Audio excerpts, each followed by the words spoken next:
telling you right now, I'm calling it. Ace made up those songs. Ace made up all those songs. You better eat that kitty, eat that kitty, eat that kitty in a hideaway. My God, today. Lord, Lord, Lord. We had an easy episode today. We needed it. And I hope it's easy all the way through. I feel like the only way it can be smooth sailing is we got to get Chris and Hood out of there. I'm sorry. No, I'm not. They are miserable. Chris does not want to be there. Child, the preference is draining him. I want them gone so everybody could just have like just pure fun. It is like you're watching these episodes and everybody's having a good time, and then you get to Chris and Huda. It's time to go. It's time to go. But before we get in to the review, I wanted to discuss two things that are happening outside of the villa. One, the racism that is going on with Chelley and Olandria. The show Ben needed to step in. Ariana is in everybody's comments. She not saying nothing about this. This is crazy. Before I got on here, I saw a post of someone. It was like reposted, not because that's what they agree with, but because they were just like, oh my God, it's getting insane. Where someone took the murder picture of George Floyd, and replaced the cop's face with Huda's face. And so the cop who put his neck on George Floyd and took his life, his face was replaced with Huda. And George Floyd's face was replaced with Olandria. We've gotten so far beyond a toxic fan base. This is extremely alarming. And the show should have been said something.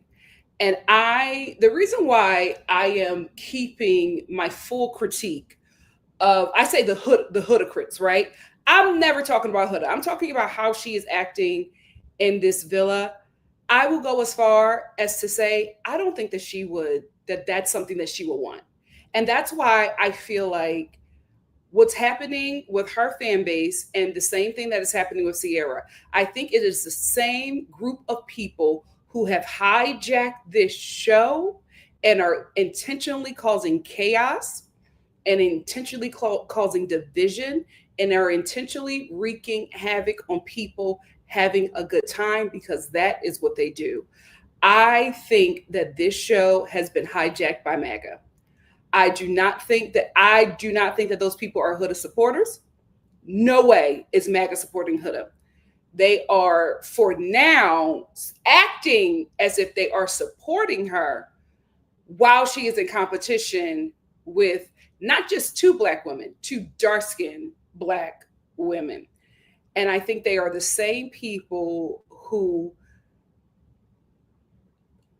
unbeknownst to the Asian community, attach themselves to their outcry to get Ciara removed from Love Island. Because now, and I don't think the Asian community is doing that, now this young lady is asking for those who disagree with her and did not like what she did to please not call ICE on her family. We've lost the plot. It has gotten so dark, and I'm just like, I understand. And I agreed with the show making that statement about bullying, because the stuff that was happening to Vanna and the stuff that was happening to Huda from the fan base was horrible. And I am going to go as far as to say that the same people who were harassing Huda and harassing Vanna are the same people who are now supporting Huda and harassing Chelley and Olandria and harassing Ciara. It's the same people. It's MAGA. It's them trolls online. And it's also young people, and young people who have been red-pilled. It is scary out there. It is scary out there. And I feel so bad for this cast when they leave the villa. Another thing I want to talk about is just haters. I told y'all that I do not think that these people are friends. At this point, I think they're damn near enemies, because everybody who has left the villa has had something negative to say about the people who are still there. Yes, it's giving bitter. Yes, it's giving jealousy. Yes, it's giving wish it was me. But it's very alarming the way these people are talking about those who are still in the villa. And that is why we definitely need to have a reunion, because something is rotten here. Something is rotten here, and it absolutely needs to be discussed. The first thing that we are going to talk about is CIERRA'S apology. She released a statement. She's been in the States now for about 48 hours, and she released a statement apologizing for the things that she said, and just basically addressed everything. I'm going to play it for you. And before I play it, before we get up in the comments, I just want to say this. I don't feel like I have to say it to the Star family, but I think we might have new people here. That's how the videos have been going. Shout out to the new people. Thank you so much for joining me. No one outside of the Asian community can accept CIERRA'S apology. So please, if you're not Asian, I do not want you accepting this apology. We can talk about it, but I don't want people to be like, oh, well, she said she was sorry, let's move on. That's not your place. All right, let's play the apology. And I've had the chance to process.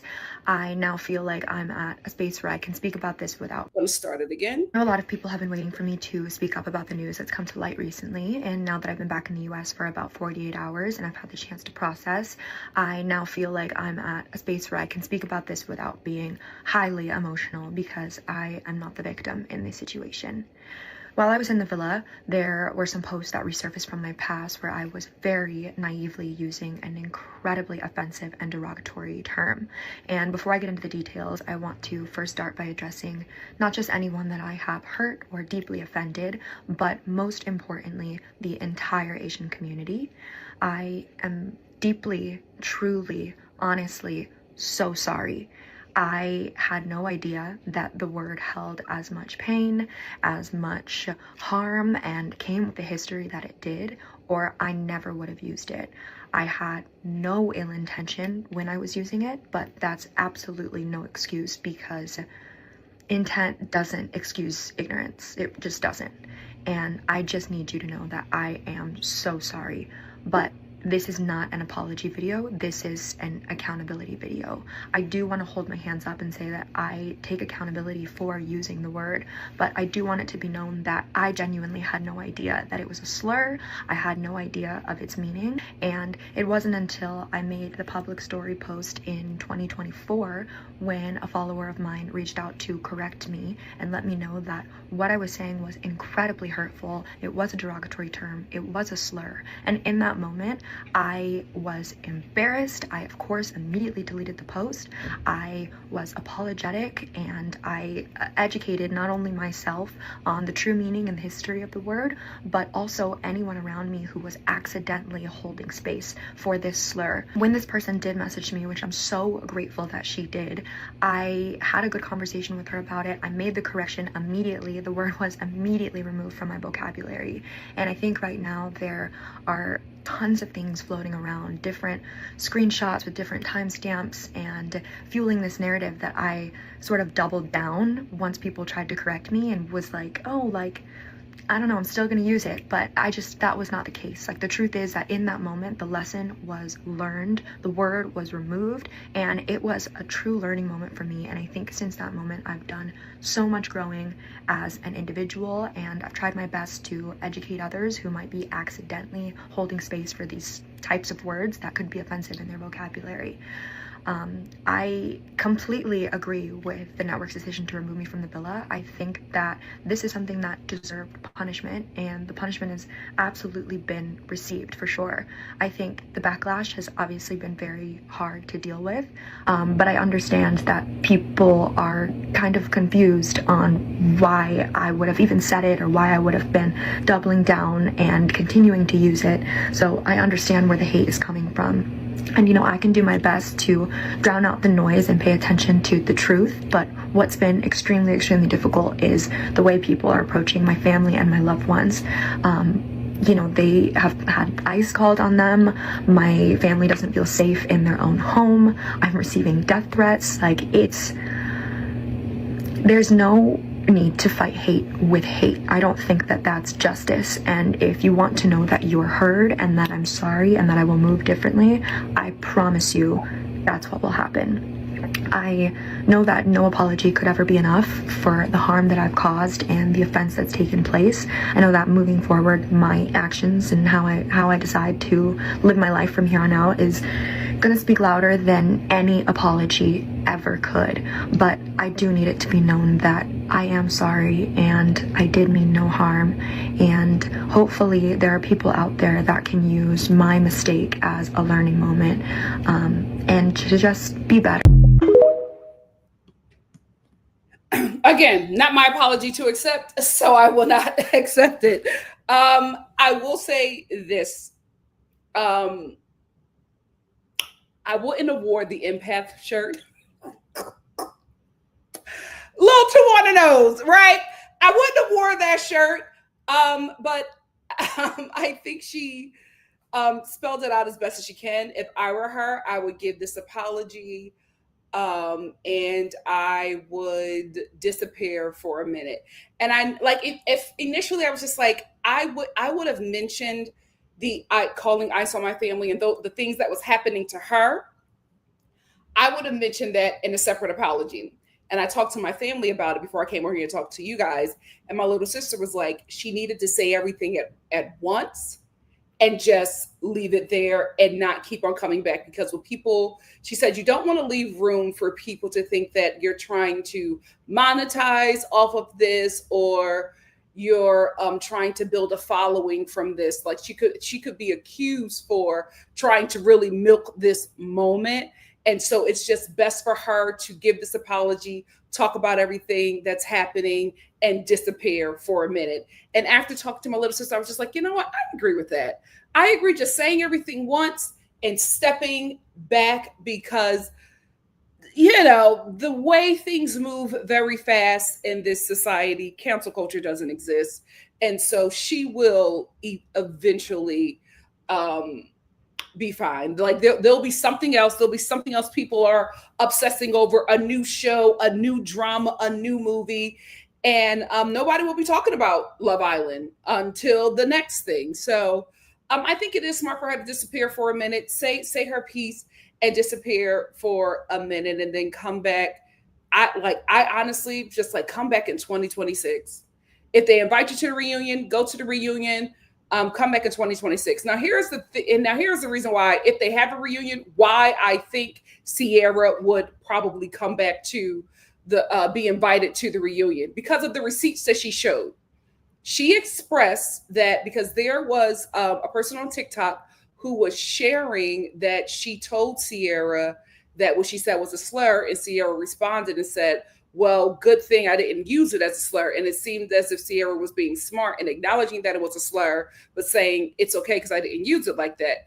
Ciara is saying that is not true. That is fake. It's AI. It is not real. This is what really happened. I posted it. Someone told me it was offensive and I deleted the picture.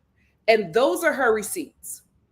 So, if it is found out that that person was lying and faking screenshots and things of that nature, then I think she would be invited back to the reunion, because she acknowledged what she did was wrong in that moment. And she's not a Yelissa, right? Yelissa gave that apology, and now she's just going back to being a racist, awful, Cubano plantation queen. And it's just like, oh, a lesson was not learned. A lesson wasn't learned, and you don't feel remorseful. So I don't think she would be invited back to the reunion. Also, she was there for a second. But Ciara, if there is a reunion, Ciara just may get invited back. And I know that there was discussions about her ChatGPT apology video. I'm not surprised. We've already talked about it extensively. Her generation uses ChatGPT for everything. I'm telling you, Gen Z and boomers, it's like mirrors. They are the same freaking community. The way Gen Z uses Chat GPT is the same way boomers use it. It's literally millennials and maybe Gen X are the only people who like conform sentences. And I'm not saying all. I'm not saying all of Gen Z. I'm just saying enough where it's a problem. Like I have best friends who are teachers and they're just like, it's bad. It's bad. The kids do not know how to write outside of a computer feeding it to them. So that doesn't shock me. It really is disappointing that, people her age cannot write. People her age and older do not know how to just write an apology. I don't know why apologizing and recognizing poor behavior, repenting and moving forward. I don't know why that it seems to be so hard for people. And it specifically seems to be so hard for people that are platformed. It's so crazy to me. Like, how do you get in this position and you have all of these people following you and you're putting yourselves on platforms where you will be the focus? How are you not prepared to apologize? You have to know you're going to make mistakes. You have to know you're going to screw up. So you should already have that in you. It's crazy to me that so many people with followings are being platformed do not know how to apologize, repent, change their behavior, and move forward differently. It's shocking, honestly, absolutely shocking. But again, this is not my apology to accept. So, Asian subscribers, let me know how you feel in the chat. One thing I will say: hopefully, she learns from this. Hopefully, she learns from this. If you pull a Yulissa, it's going to be bad for you because Yulissa ain't leaving Miami. Yulissa ain't leaving Miami. Yulissa not getting no brand deals or anything like that. Yulissa's time is up. Yulissa, she's going to be back working at some bar or, a foreclosed Forever 21. CIERRA wants to do bigger things. And if that is your aspiration and desire to go beyond where you currently are at now, you really have to walk that tightrope of somebody who has learned. Hopefully, she has learned. Now, moving on, another issue that I've been having, like I previously stated, is that people who have left the show are talking crazy, and it's just giving bitter, it's just giving jealousy. And one of the people who have been doing the most talking and has gotten on my nerves the most is Zach. Please watch this video of this fool. To move on from CIERRA and kind of renew. What is your take on Nick and Olandria? The internet loves them.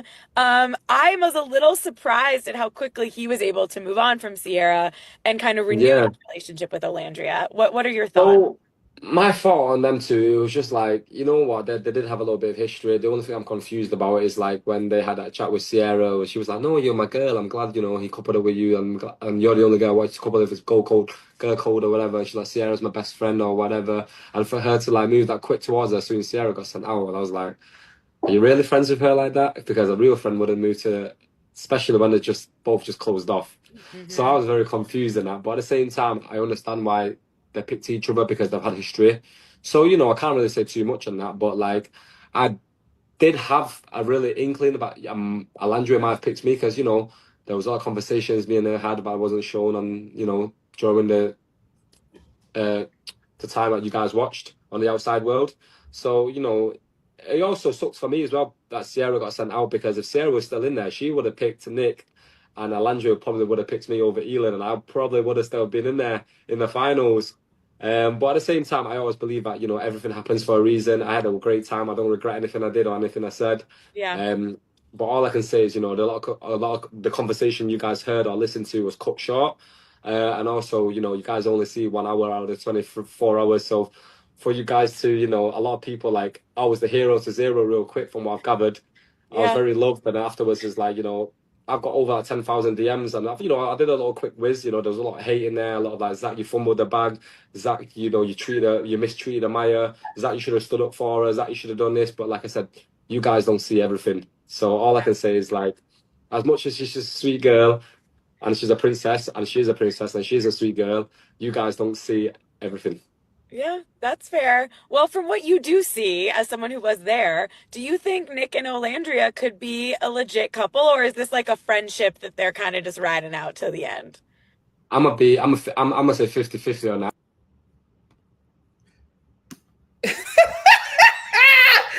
Zach, it's time to get a job. It's time. Do they have CDOs in London? Like he needs to learn a trade. It's time. You're too. I hate to be the person to say it, but because I want people, no matter the age, to live out their dreams and have a good time. But it's like time for him to wrap it up. Like it's time to move on to something else. You coughed and you 30. I actually think you're lying. I think you're giving us your TV age. But it's just like, at this point, as a man, you're too old to still try to be a reality TV show baddie. It's time. It's time to get a job. You're sitting over here gossiping and having a good kiki with this reporter. Men used to go to war.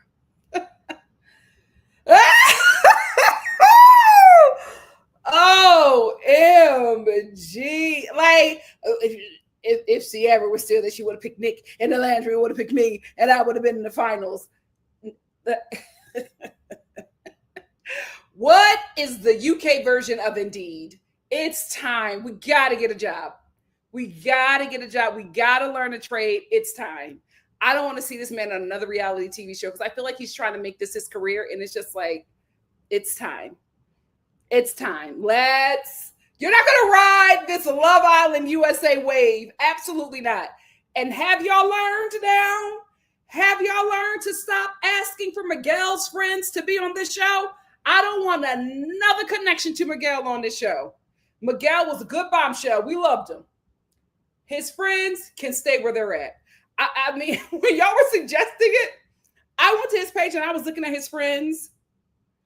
They are all zesty.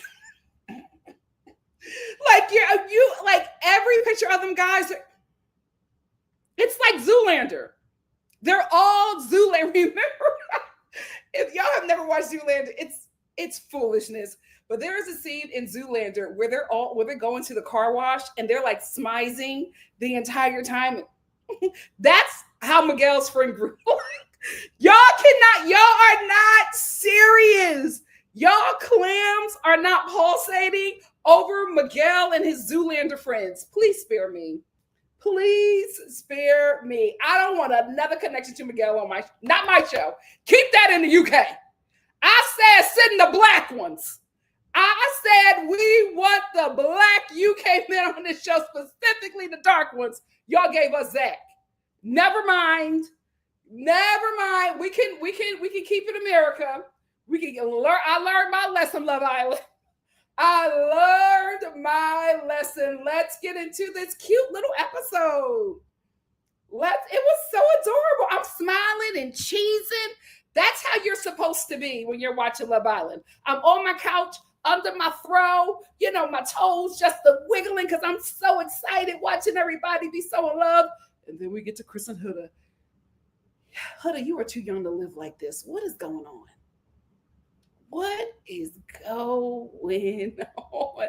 Every time I see like a young couple like having problems, I'm like, do you know you don't have to live through that? Do you know you don't have to stay? One thing about me, I'll give myself that.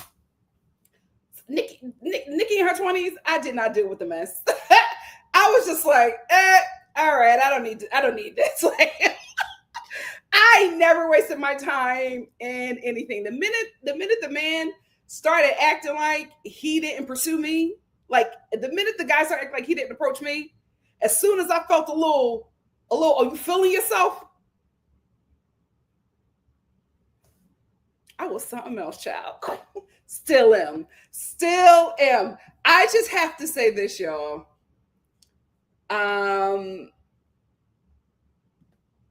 Holding space. They got me. I love Olandria. They will be number 2. This is my number 1. They got me. I'm holding space. The babies got me. They got my vote. They got my vote. I love these two. Ace is winning me over so badly. I wish he would have never did that stuff with Chelley or Amaya, because I would have been on this train with him. But I'm here now, Ace. I'm here now, Ace. It's not, we're not late. We're late, but it ain't over. It ain't over. So we open up this episode with Ace and Nick talking about, Taylor going, and Nick is cool. Here is the thing. I feel like Taylor got to get that right, because I feel like the Three Musketeers may break up if Taylor don't get it right with Olandria, because Nick don't play about his woman. Nick don't play about his woman, because Ace is trying to mourn Taylor, and Nick is like, well, he found something here, and that's what this process is about, and he left with it. He's like, I'm still here exploring, and that's what I'm happy about, and I'm glad, because it seems like America likes me and really wants me to explore. I said, that wasn't what Ace was looking for. The Three Musketeers might break up if Taylor don't fix that. If Taylor don't fix that.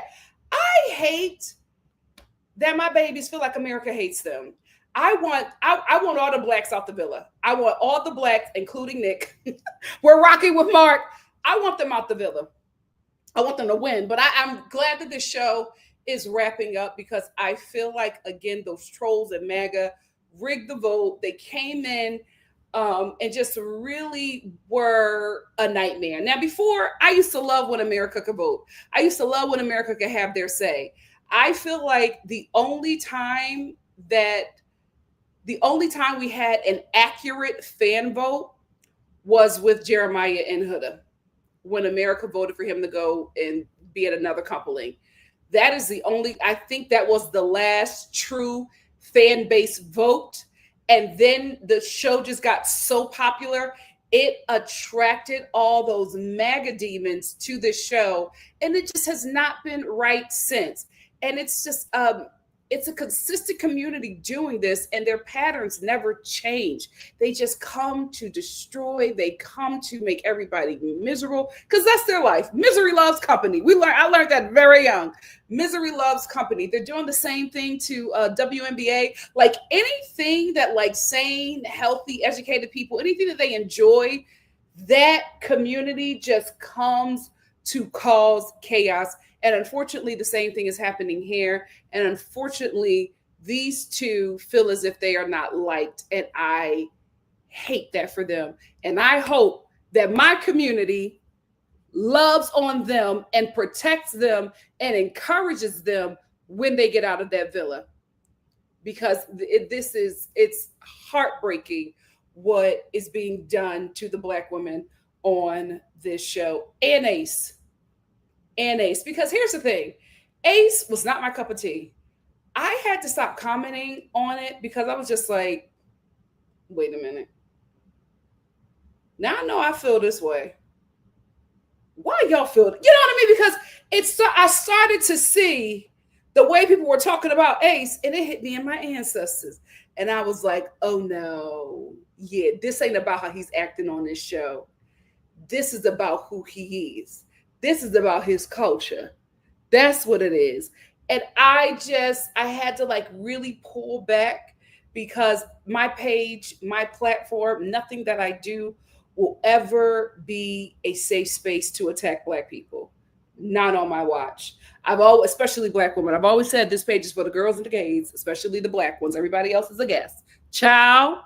So I really had to pull back, and I honestly hate it. It's just to be a Black person, you just cannot exist like everybody else. You have to be on guard. I can't just sit up here, kiki with my subscribers, have a good time and give my opinion, because there is some non-Black person waiting to add into my critique. And then I got to be like, hold on, what's that? Do you really feel that way? Or is it something you can never rest? You can never just enjoy things. I always got to clock in. when are we going to have a rest, Lord? When are we going to be able to catch a break? I am tired of having to fight like this. And it's like my little show that I enjoy, I am now having to go to war with the racists because they are mad that Black women are being loved on. How crazy is that?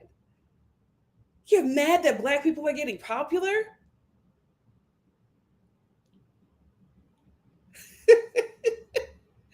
Then baby, you better jump off a bridge because like I'm sorry, Black people are never going to stop being popular. Black people are never going to stop being the influence. I don't know what else to tell you. I also have to say, and I think it's just this presidency is just everybody's just, been so hyper aware of everything that's going on.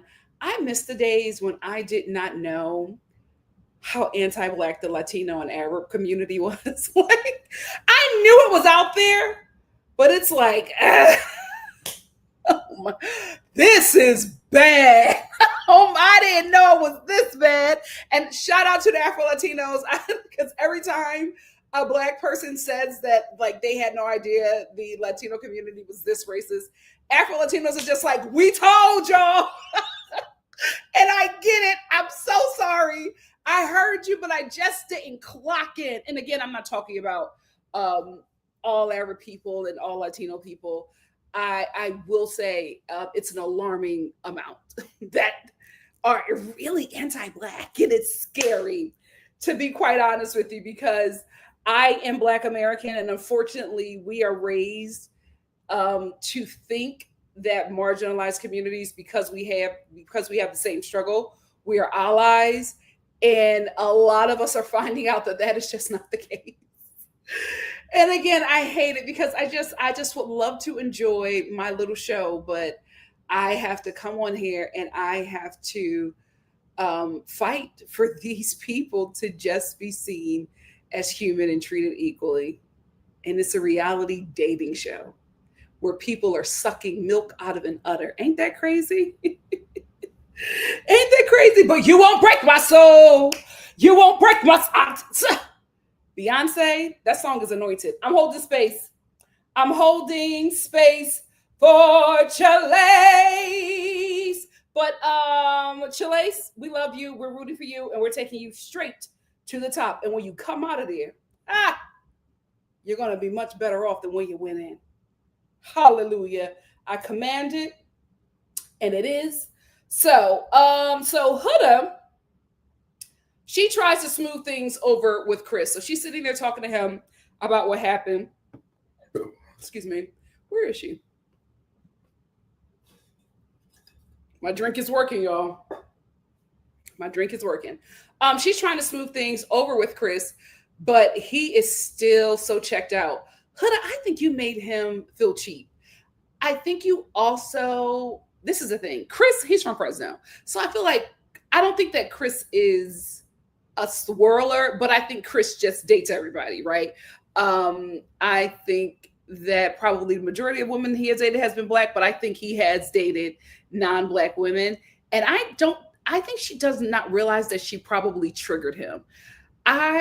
He can't wrap his mind around the fact that she will have sex with him in a room full of people, but she won't kiss him in front of everyone. So he's feeling like, you'll have sex with me under the covers, but you won't kiss me on camera. I don't think it's about everybody else looking. I think he's thinking that she doesn't want to kiss him on camera. And I don't know if that's the case for her. I will say it's obvious that she does not like Chris like she likes Jeremiah. And so she's obviously holding back, because I don't think this is the kind of brother she wants. She wants a different kind of Black man. Chris, he's too much work. She don't want all that. She needs a Black man with a white mama. Like, Chris is too much work. So I think that she's just not as into him as she was into Jeremiah. And him being a bombshell, he probably was able to see that.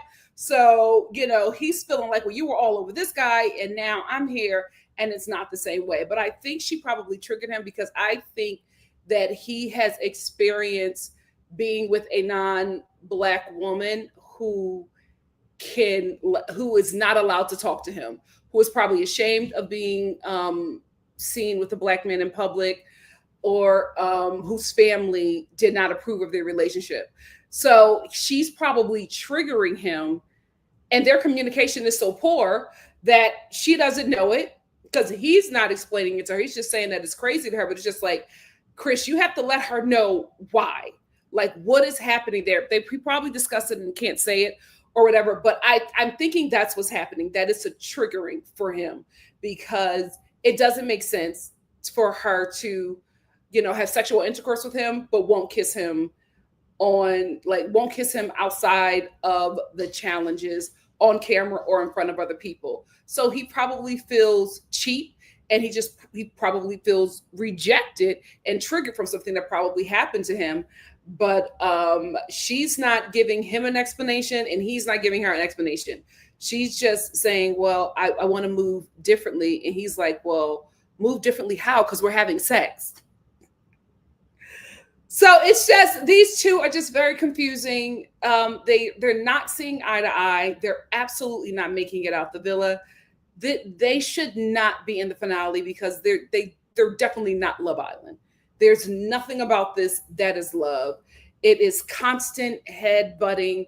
They're not working out. Chris is literally just buying time. He's not hanging around with her. Amaya and Brian had to literally force them together because they weren't hanging out. That's how Chris is going to get through this. Spend less time with her. That's how he plans on making it to that 100K. Just spending less time with her. They're spending so much less time that Amaya and Brian had to trick these two to talk. And when they go to talk, they still get into it. Chris is just like, Hood is trying to explain to him, and he's just like, I still don't understand. Let's not talk about it anymore. I don't want to fight. That ain't Love Island. This is Toxic Island. Like, these two are not making it to the Fiji airport. They're not making it to the production debriefing. They're not making it to the Best Western in Fiji that they got them all holed up in. Like, they're not making it far.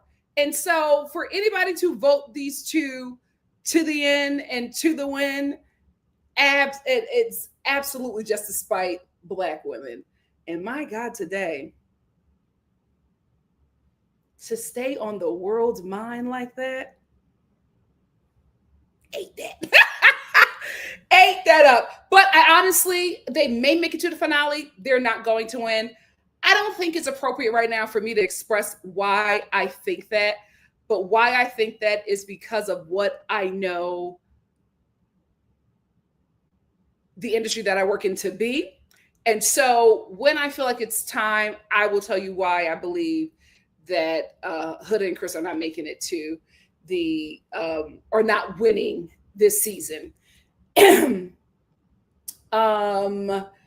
Anyway, so when, Hood and Chris, they end their little convo or whatever, then Chris is like, he's getting canceled by Brian, and he's just like, I just don't understand. I just don't get it. Like, he keeps on saying it. Like, even when he's so frustrated to the point where he's talking to himself. He's just like, you can have sex with me, but you can't kiss me. Like his mind, this is messing with this dude.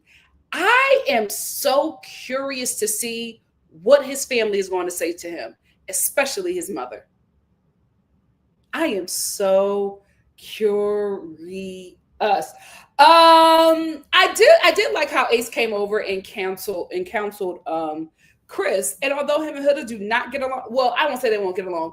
Huda's not his favorite. He still gave Chris some great advice. He was just like, you two have to come to a common ground.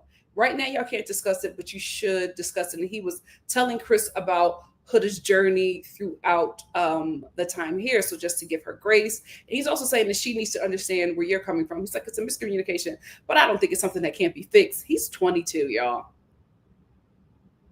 He's 22. I can't believe that the person that I have agreed with the most in this villa is 22 years old.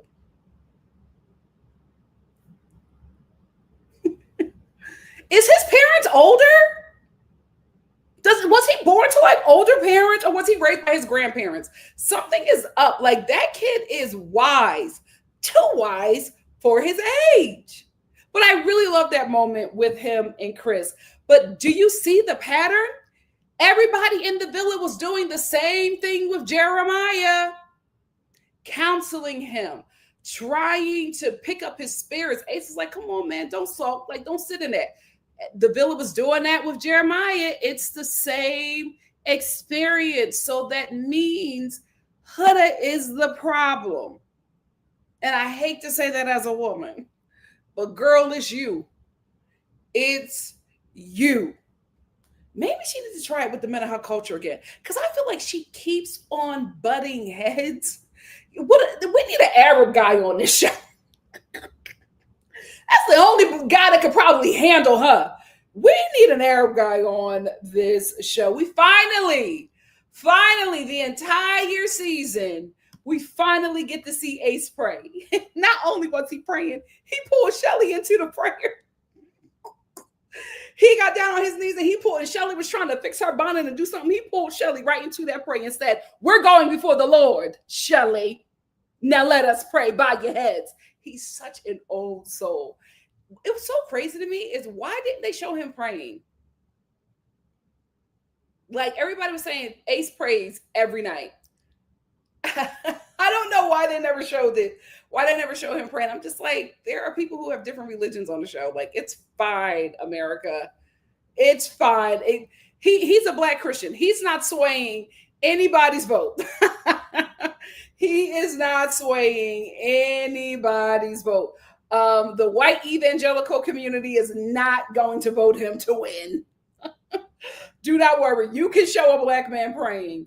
But that's my baby. I love me some Ace. So Nick sits down with Ace, and Ace is the 22-year-old is now the counselor of the villa. And so Ace just wants to talk to his boy about Olandria, and like just where he's feeling and what's going on. He's like, we're definitely not a friendship. You know, it's not a friendship coupling. I'm feeling something and things are happening. And Ace is just smiling like a proud dad. Everybody in that villa is so happy for this couple, except for Zach, who feels like if CIERRA wouldn't have left, Olandria would have picked him and he would have made it to the finals. But I love their connection. I love Ace and Nick's connection. I love that Ace was just like, before you go on, hold on. We got to bring in another beanie, because it was always Nick, Taylor, and Ace sitting on the beanies just, you know, chatting it up. And he was like, we got to bring in a ghost of Taylor. And then Ace tried to be Taylor for a second. And Nick was like, can I speak to Ace? We got to fix that, Musketeers. We got to fix that. Taylor, you have got to apologize to Olandria. You have got to apologize, because I feel like you might lose white chocolate. I feel like you might lose white chocolate. He don't play about his Barbie. He don't play about his Barbie. But basically, Ace was just encouraging him in his relationship and letting his boy, you know, talk to him about Olandria. And I feel like for both Nick and Olandria, I think they both just need more time, right? Because the ghost of CIERRA is still there. Guys, it has not been a long time for them. We're watching delayed videos. Like, it has not been a long time. And he doesn't want to look like a terrible guy moving as fast with Olandria. Olandria doesn't move fast. And she, at this point, is still friends with CIERRA. So it's just like, I think it's very difficult for them. But things are happening. Things are happening with my babies, and I love it. I did notice this, and let me know in the chat if you guys noticed it. But Huda pulls Amaya a lot now. And before she used to pull Chelley, before she used to pull Olandria, then who else? It was some other, I think it was Adriana or CIERRA. I feel like Huda knows that she has wore everybody out. So because Amaya doesn't know her as well, she now pulls Amaya for more support and therapy. And listen, I get it, because, you know, she pretty much burned her bridges with a lot of people in there. So now she has to pull Amaya in. And I'm like, I'm glad she has somebody there for moral support. My thing is, Amaya just stopped crying. Huda, please don't stress her out. We only got a couple more days. Please don't stress out Amaya Papaya. We get a challenge this episode, a good old nasty challenge. And listen, as long as the Islanders are having fun, I'm having fun, no matter how nasty it is. If they like it, I hate it. But I'm still going to root for them. Everybody had a good time, especially Nick. One thing about Nick, he can't wait to touch on Olandria, right? But he sees how much he can do.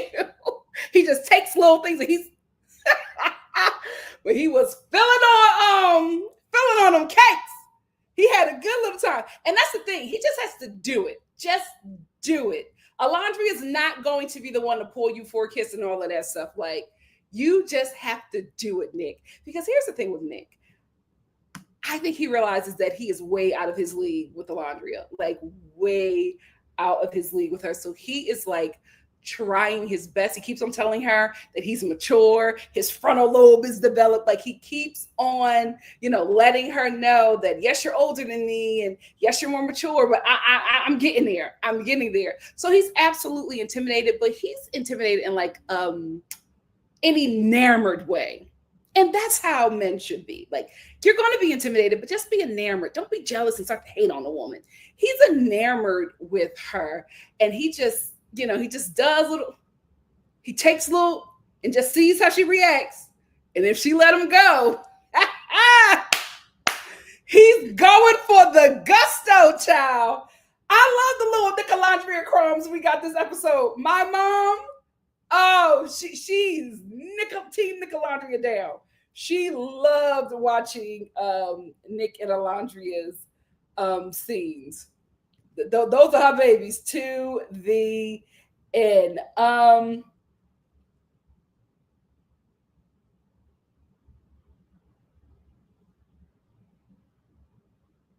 So Nick, again, after the challenge, he pulls Ace because he kissed Olandria. He's just like, I like kissing her, but we're not kissing outside of the challenge. I know that, we're getting there, but Nick wants to do more. Nick's a hoe.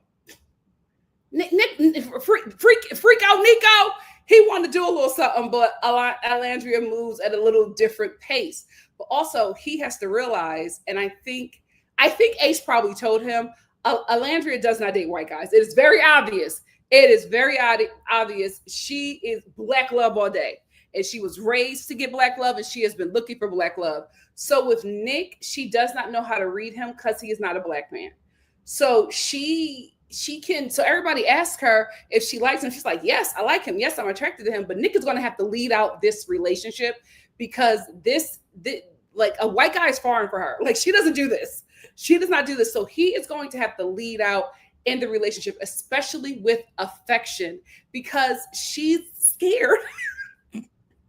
This is very new for her. And she's trying, like, she'll kiss and do, because it's a challenge. Relationship? Now, hold on. So he is really going to have to lead out, but he absolutely wants some more affection from her, but he doesn't realize that he has to go for it and see how she reacts.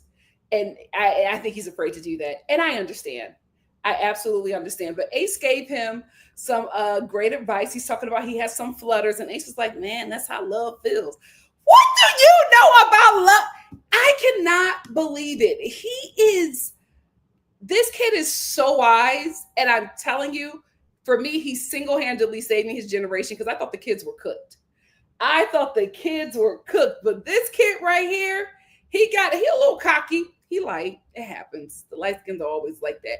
But we love him. But he's a good egg. And I like him and Chelley. He is so sweet with her.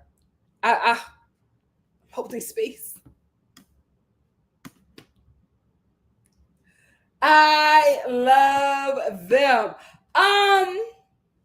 I told you all Nick needed to do was leave. So Nick and Olandria are talking in the speakeasy. And I'm like, this is a perfect time for a kiss. Nick won't take it. That's the thing. He has to go for it. And I'm like, Nick, she wants a kiss. She's leaning in. Olandria in her good posture is asking for a kiss. He don't do nothing. I'm like, oh my God, I can't. We keep on manifesting this for them, but they got to help us manifest too. They got to do some work. So then they go to the photo booth and they're taking pictures. And then Nick grabbed the titties. I was like, oh, well, okay. She let him. See, that's what I'm saying. He did halfway. He went halfway and then he saw her reaction. Then he went for the gusto. That's what you got to do, Nick. That's what you got to do. And then after that, when he realized that she let him grab the melons, then he leaned in and pulled her in for a kiss. That's how you got to do it, Nick. That's how you got to do it, because she is used to dating black men. And when a black man wants you, you will know. You will know. So you have to let her know. You're telling her, you got to show her. He's learning. He's learning. This is new territory for him, not black woman. This is new territory for him. So he's learning, and that's okay. I'm rooting for the babies. But Marcel's parents, they got a little freaky in the photo booth. I thought it was going to be in the speakeasy, but the photo booth, I'll take the little crumbs y'all giving me. The Hideaway is finally open again, and they nominate the cast nominates Ace and Chelley. I'm like, Bishop and First Lady, ain't nothing happening in that hideaway. And all the guys are like getting Ace ready, and they're just like, you're gonna fold. Because they know, I guess they've had conversation that Ace is just like, I'm not having sex on this show. And the guys, even Pepper's like, you're gonna fold. You're gonna get in there and see her and you're gonna fold. And Ace is like, I don't want to talk about it. So he's all shy, and the guys are hyping him up, getting him ready. Chelley ready. Oh my God. Chelley. Because I was like, not we all said that the black girls in the villa is Chase, and Chelley is over there waiting to bust it open for Ace. Hold on. So she's just like, oh, wait till he see me. She looked amazing. Chelley looked amazing. When she walked down them steps, I said, she looks great. Ace looks like a stripper from the early 2000s. But I liked their little hideaway moment. It was really cute. Chelley got ready to get into the hot tub. Ace, created a heart in the sand. And when she got out, he read her, he read some words to her, and just about how he has been feeling about her and their time in the villa. And at the end of the words that he wrote for her, he asked her to close off with him. Chelley and Ace are close off. It got me.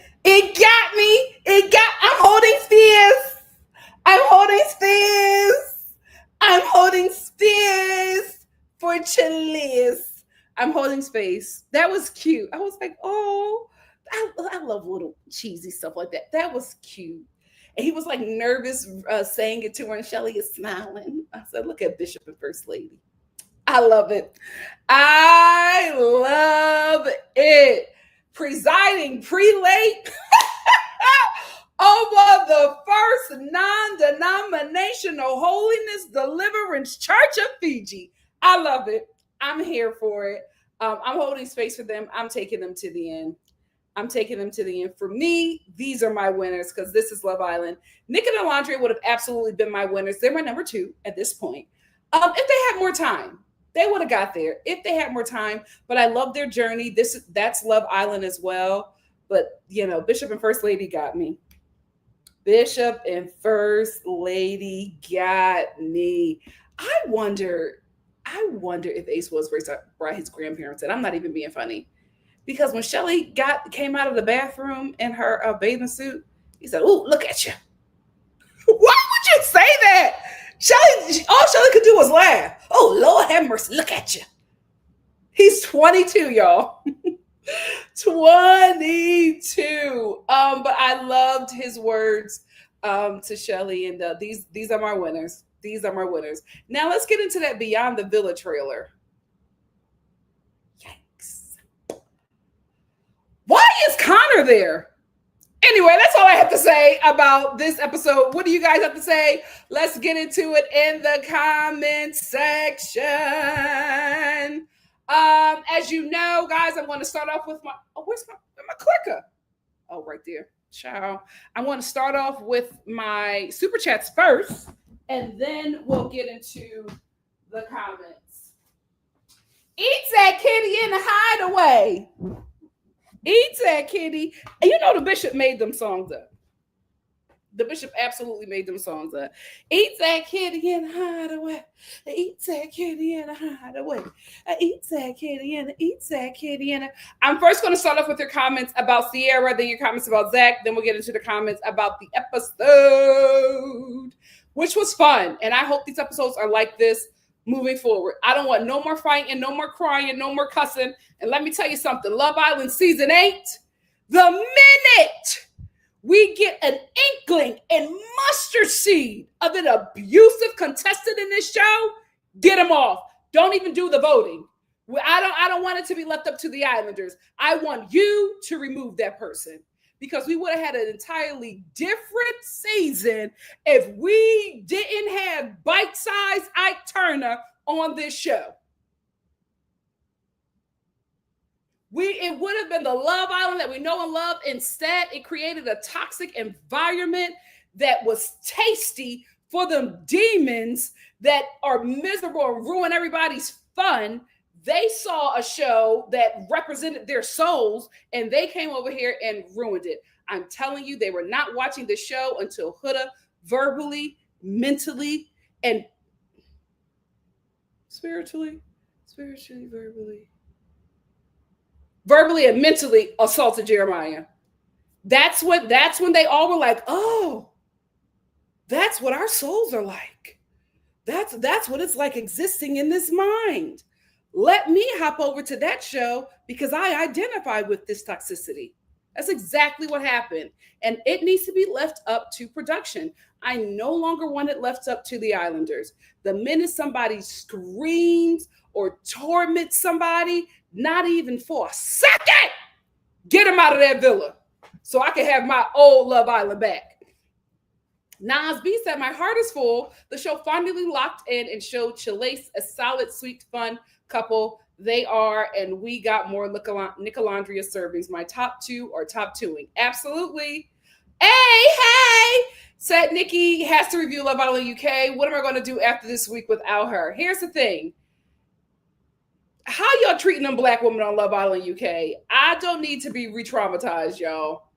Megan K said Huda's new name is Tip Drill because, my God. Here's the thing. When she first did it, I was like, oh, now it's the same 2 moves. So I'm like, were you a midnight ballerina or did you just take a pole class? Because it's the same moves. Like, ain't nothing different. She loved that one with the legs up and shaking. She loves that. She loves that one. Hey, Mama Star, change your name. Mama Star says, to me, Huda doesn't know how to be in a relationship. She thinks sex is love, and that's why she is having a hard time to getting a man. I will make one correction. I think she thinks that sex is control. And she expects the men to be of servitude to her after she services them. So she's thinking, I'm doing all these things to you sexually. You need to then do what I want you to do. And I keep on trying to tell the young girls of today, the clam don't have the same power it did back in the day. These boys have too many options. They're paying for puss. Like, they grow up on porn. You got to do something else. Let's work on the personality. Obviously, me, thank you for the super chat. Obviously, me said the Islanders have revealed that they literally only get 2 to 3 hours of sleep each day and don't eat much, to be honest. That's why Ola is always under some covers in the background. Well, that's what you kind of got to do in a reality TV show. You can't, you got to fatigue. You got to fatigue the contestants. Guys, I told you, I'm never doing a reality TV show. The only way I would do it is if I am the executive producer.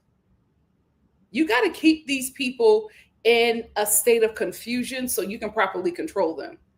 Hey, Kimberly. Kimberly said, what Huda doesn't get is she is doing the same exact thing with Chris as she did with Jeremiah. She's just trying to hide it from the Islanders this time. Great observation. But she isn't fooling anyone. Therapy is needed. Absolutely. The Internet Age said, okay, this was a great episode. Finally finding its groove, and it's over Sunday. Unfortunately. Nasby said, BuzzFeed staff responsible for the trash post about Chelley should be reprimanded and fired. The show needs to make public statements denouncing that sort of behavior. They need to name and shame. I absolutely agree. Megan said, did you see the picture of Huda as Derek? Yeah, that we talked about that. Like, they've lost it. Brittany said, JLB, I think this has always been her personality, but we're so used to seeing her chasing a man. We haven't seen her being courted yet. She's actually very reserved and classy. Olandria mentioned that she's a slow burner. Solis said, crazy how on Love Island's day off, we didn't get a day off because CIERRA'S apology video on BuzzFeed literally being disgusting. It's so crazy. What do you mean you want to punch Chelley? And it was a man that wrote that. What's happening? And BuzzFeed, and I'm telling you, the thing that blew my mind was that had to be approved by several people before it made it to all of their social medias. Are you kidding me? You put that post out that you want to punch a Black woman in the face over a reality TV show, and you shared it with 45 million followers?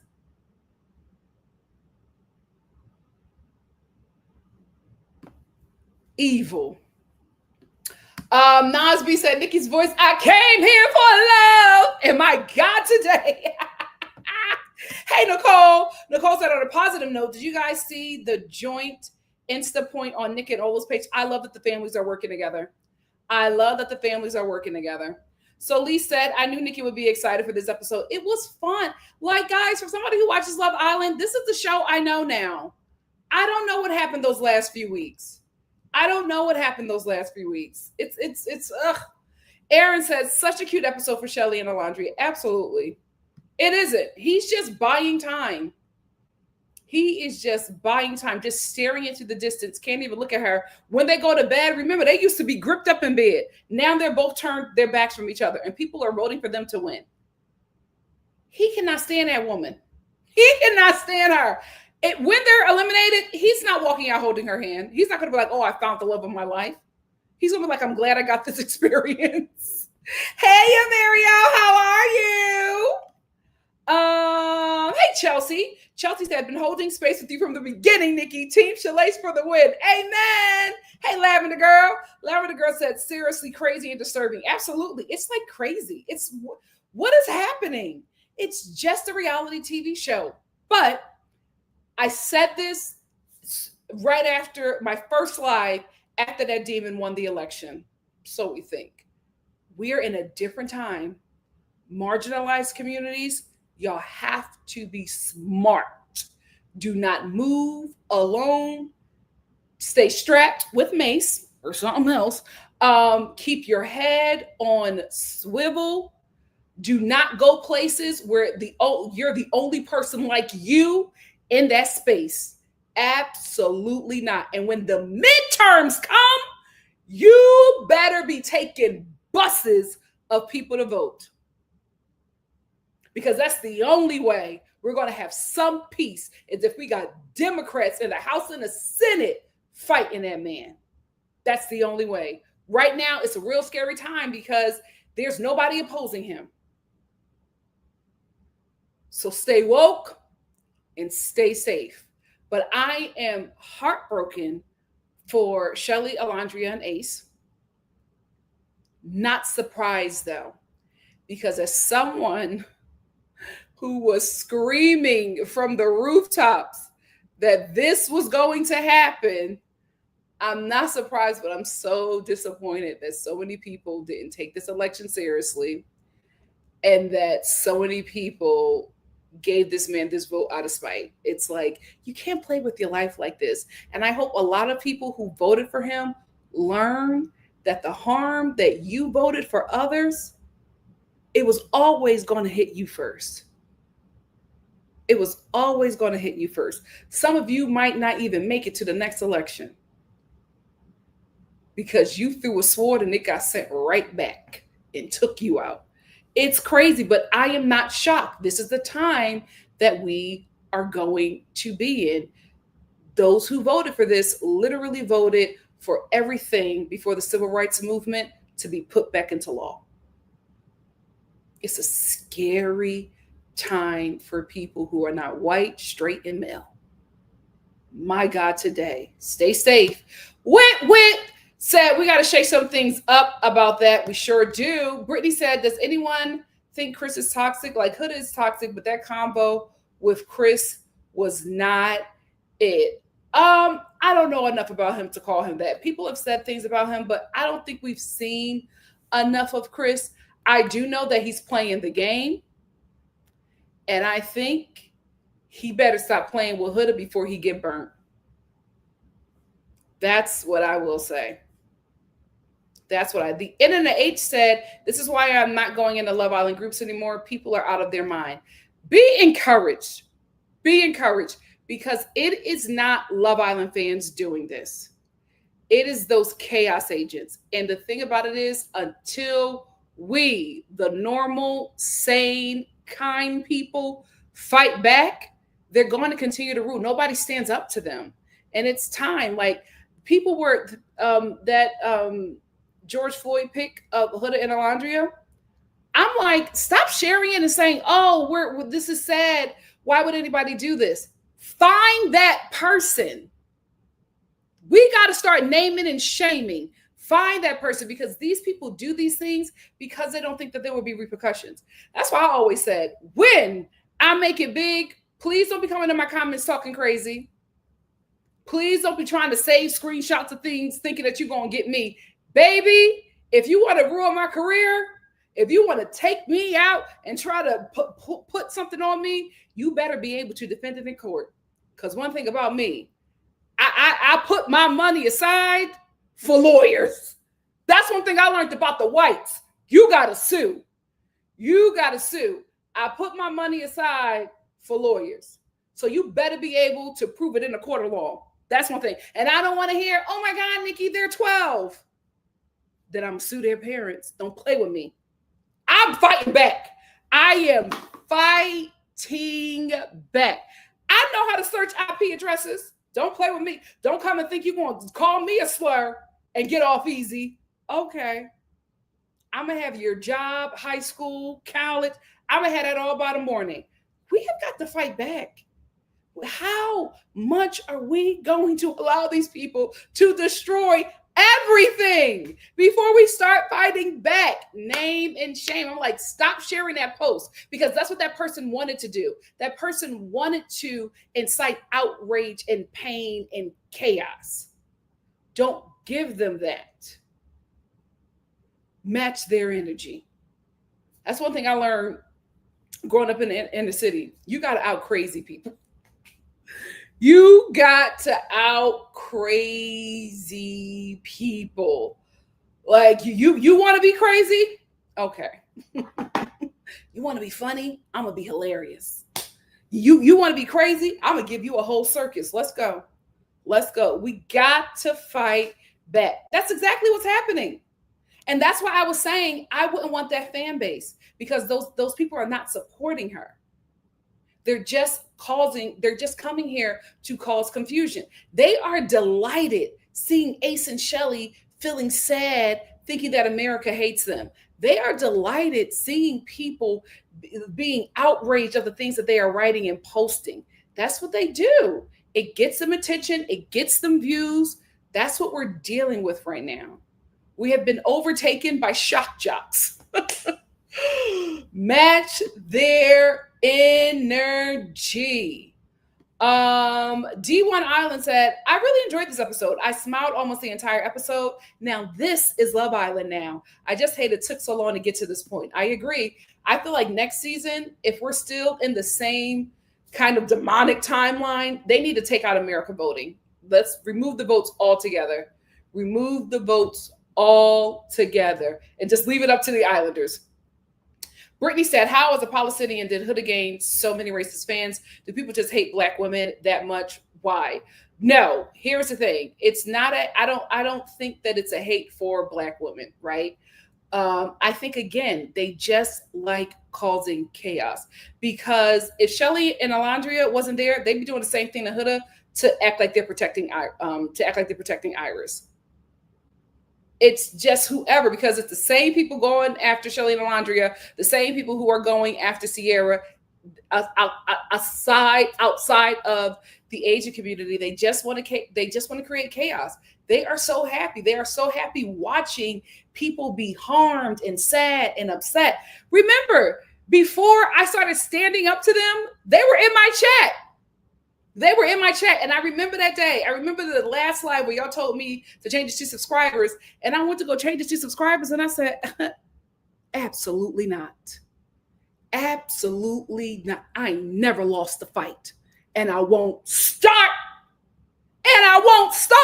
So I said, let's go. Let's go. And now where they at? Where they at?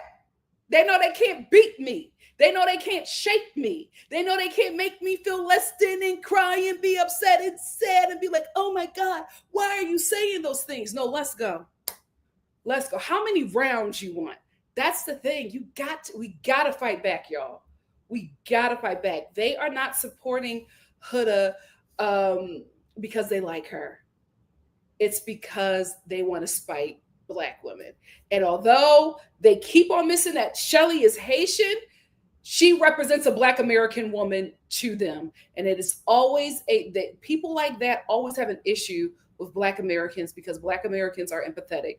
Black Americans move this nation forward, always on the right side of history. And the side of history that we are on, they don't win. So they're going to try their best to remove the people who have the influence out of that villa. Because look at how Chelley and Olandria are carrying themselves, right? You don't want that to be the influence. You want Huda and her antics and all her issues that she has. You want that to be the influence.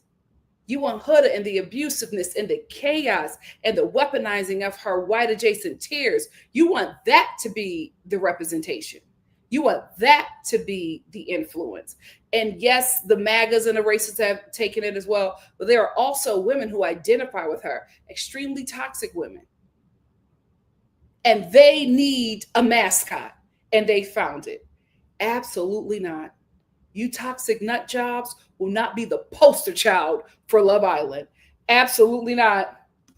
Absolutely not. Destiny's Child said they are mad about something the girls have forgiven each other. And that's the thing that breaks my heart, is that they are going to come out to all this division and they're friends.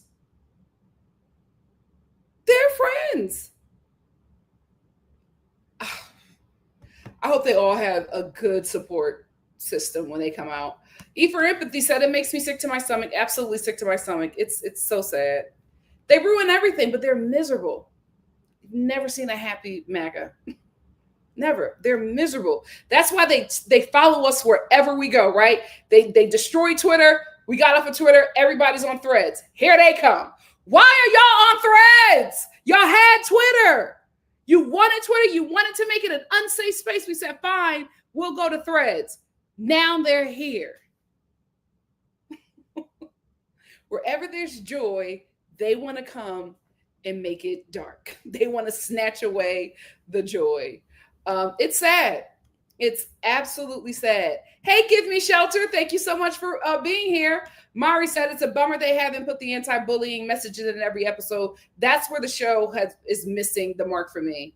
And I feel like Ariana as well. And here's the thing. This is why she shouldn't have said anything. This is why she should have never gave opinions about the Islanders, because now that she is always speaking and talking about something, everybody is looking for her to say something about this. And her not saying anything is her excusing this behavior and accepting it and saying that this is acceptable. That's what it is when you don't speak up, because we've seen you speak up before. But now this is happening to two Black women. You're suddenly quiet. And I'm not saying this is how she feels, but her silence means compliance. And it's a problem. Peyton said, Love Island needs to make an announcement and require all their cast to turn off their comments. I agree. Hannah said, they are talking badly about Chelley and Olandria. They aren't friends at all. You know, the thing that breaks my heart is that Olandria's younger sibling posted a video about her and was just like, it's so sad what people are saying about you because I know who you are.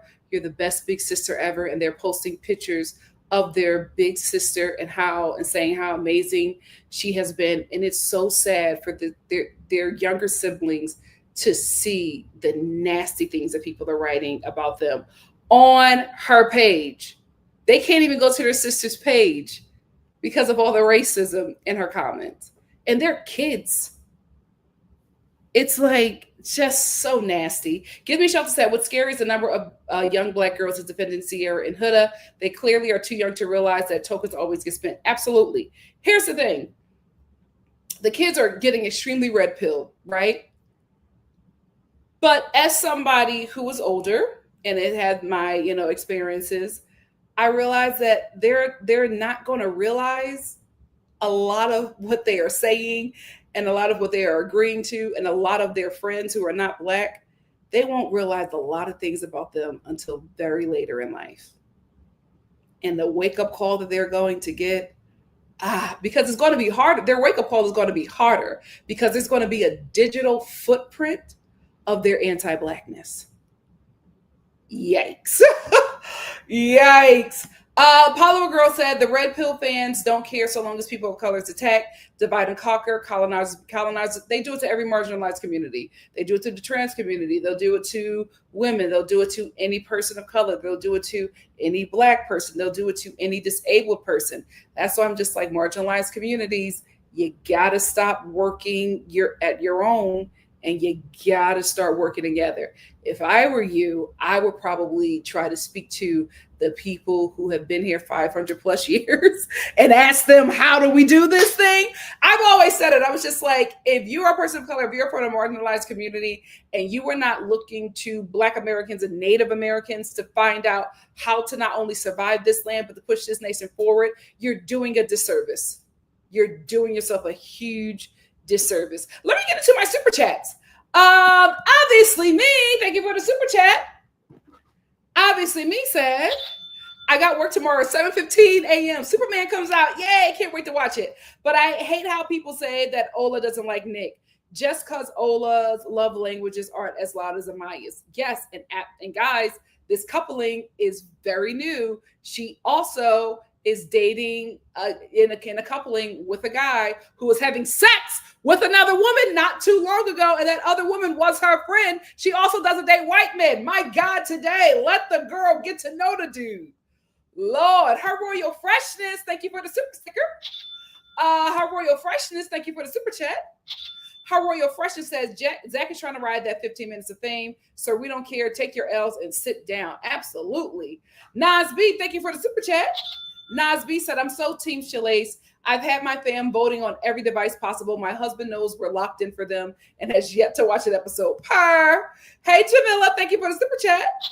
Jamila said, Black people will never rest. Never. I hate that for us. Nas B, thank you for another super chat. Nas B said, I need the clip of Taylor and Clark confirming that Huda took things too far by basically sitting on Ace's face to make the rounds. Justice for Chelley. Amen. Chocolate Sooner, thank you for the super chat. Chocolate Sooner said, Ace has been here before. Also, Hideaway, hashtag Magic Mike Pony. He has been here. He's an old soul. Simply Just, thank you for the super chat. Simply Just said, when Ace was writing in the sand, he didn't have time to take his socks off. He made me smile this episode. He's a lover boy. I couldn't believe that he didn't get best boyfriend material. Chocolate Sooner, thank you for the super chat. Chocolate Sooner said, Krista Huda, good luck with your future endeavors. Ciao. They not making it to the airport. Her Royal Freshness, thank you for the super sticker. Simply Just said, when Ola said she wished she could be carefree like Nick as a Black woman, I felt that. Absolutely. I felt that too when she said it. We can never just be, but still I rise. Amen. Still I rise. JLB, thank you for the super chat. JLB said, sometimes you need to turn the other cheek and sometimes you need to flip the table. Absolutely. Let's pray for wisdom and protection in these times. Amen. Like me and my family, we do not go out alone. 2x2. 2x2. We established an entire way, an entire survival routine right after that election. We cried and we sat down and we said, all right, it's about to get real spooky for us. Let's plan. Let's plan. Got to.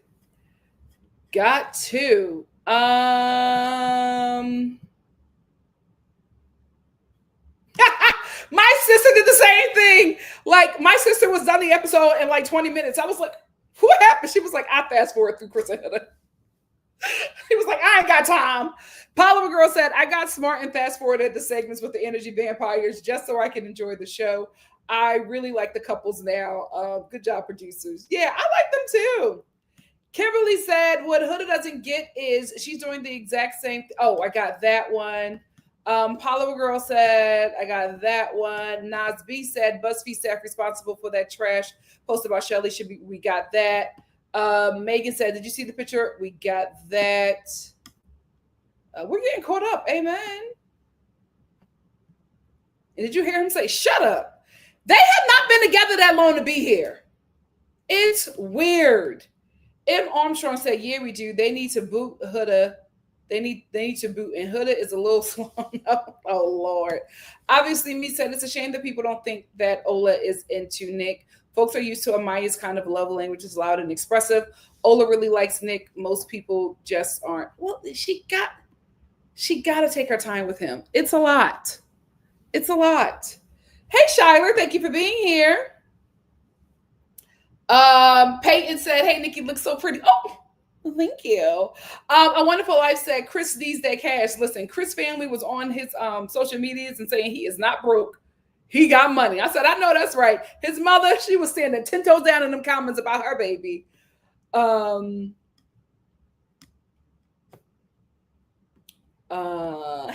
Eleanor. Eleanor said, I'm deeply disturbed by how people will be boldly racist online, but mute in real life. It's because nobody is checking them and holding them accountable. I'm not fighting, going back in the comments anymore. I'm finding you. I'm finding you. You want to be so bold to say that? Okay. There were people with their business pages, like making comments about Olandria.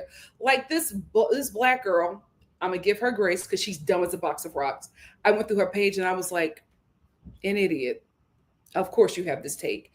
She said that her boyfriend said that Olandria has masculine features.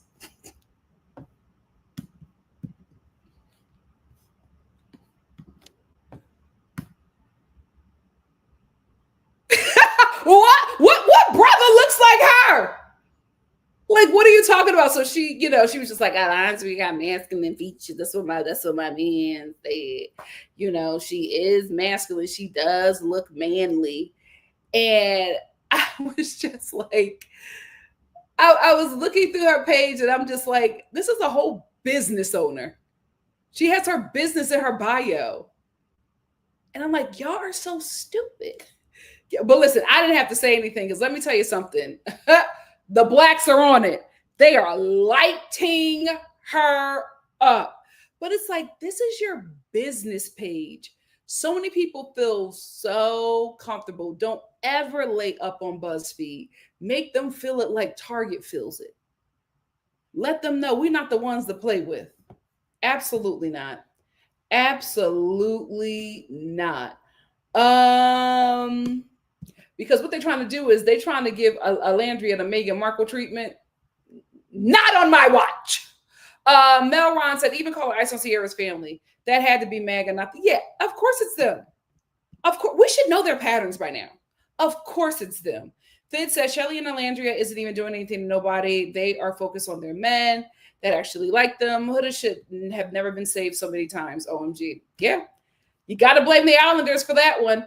Hannah said, I knew it wasn't Chelley nor Olandria fans. Oh, absolutely not. Those are because the Olandria fans, like, we got to be honest with you. The people who are rooting for them are millennials and liberals. A said no. Huda would never want that. I don't think that she would want that. Now, if she comes out and shows me otherwise, then okay. But right now, for what I'm seeing from her, I do not think that she would be okay with what is happening to Chelley and Olandria by people who are calling themselves her fans. And I promise you, watch her page. The minute if she ever comes out and says that what everybody was doing was wrong, and to stop that, watch how they're going to turn on her. Because they are not there for her. Poor girl, the day that happens. Poor girl. Give me shelter said, what's scary is the number of young, we got that one.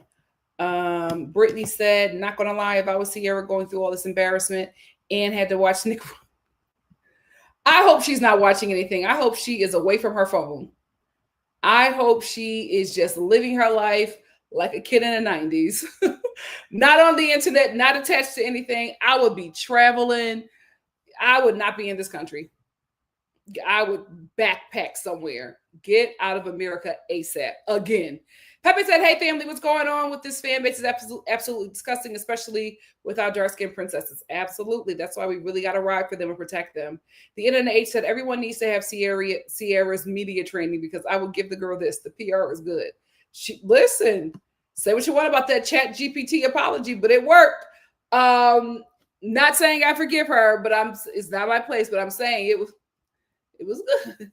Devonna said, then Grayson talking about Nick and Olandria ain't lasting outside the villa on a white chick podcast. Oh, Chicks in the Office. That's why some people send me their podcast. I don't support anything of Barstool. That is a racist organization, in my opinion. Anything Barstool, I don't support it.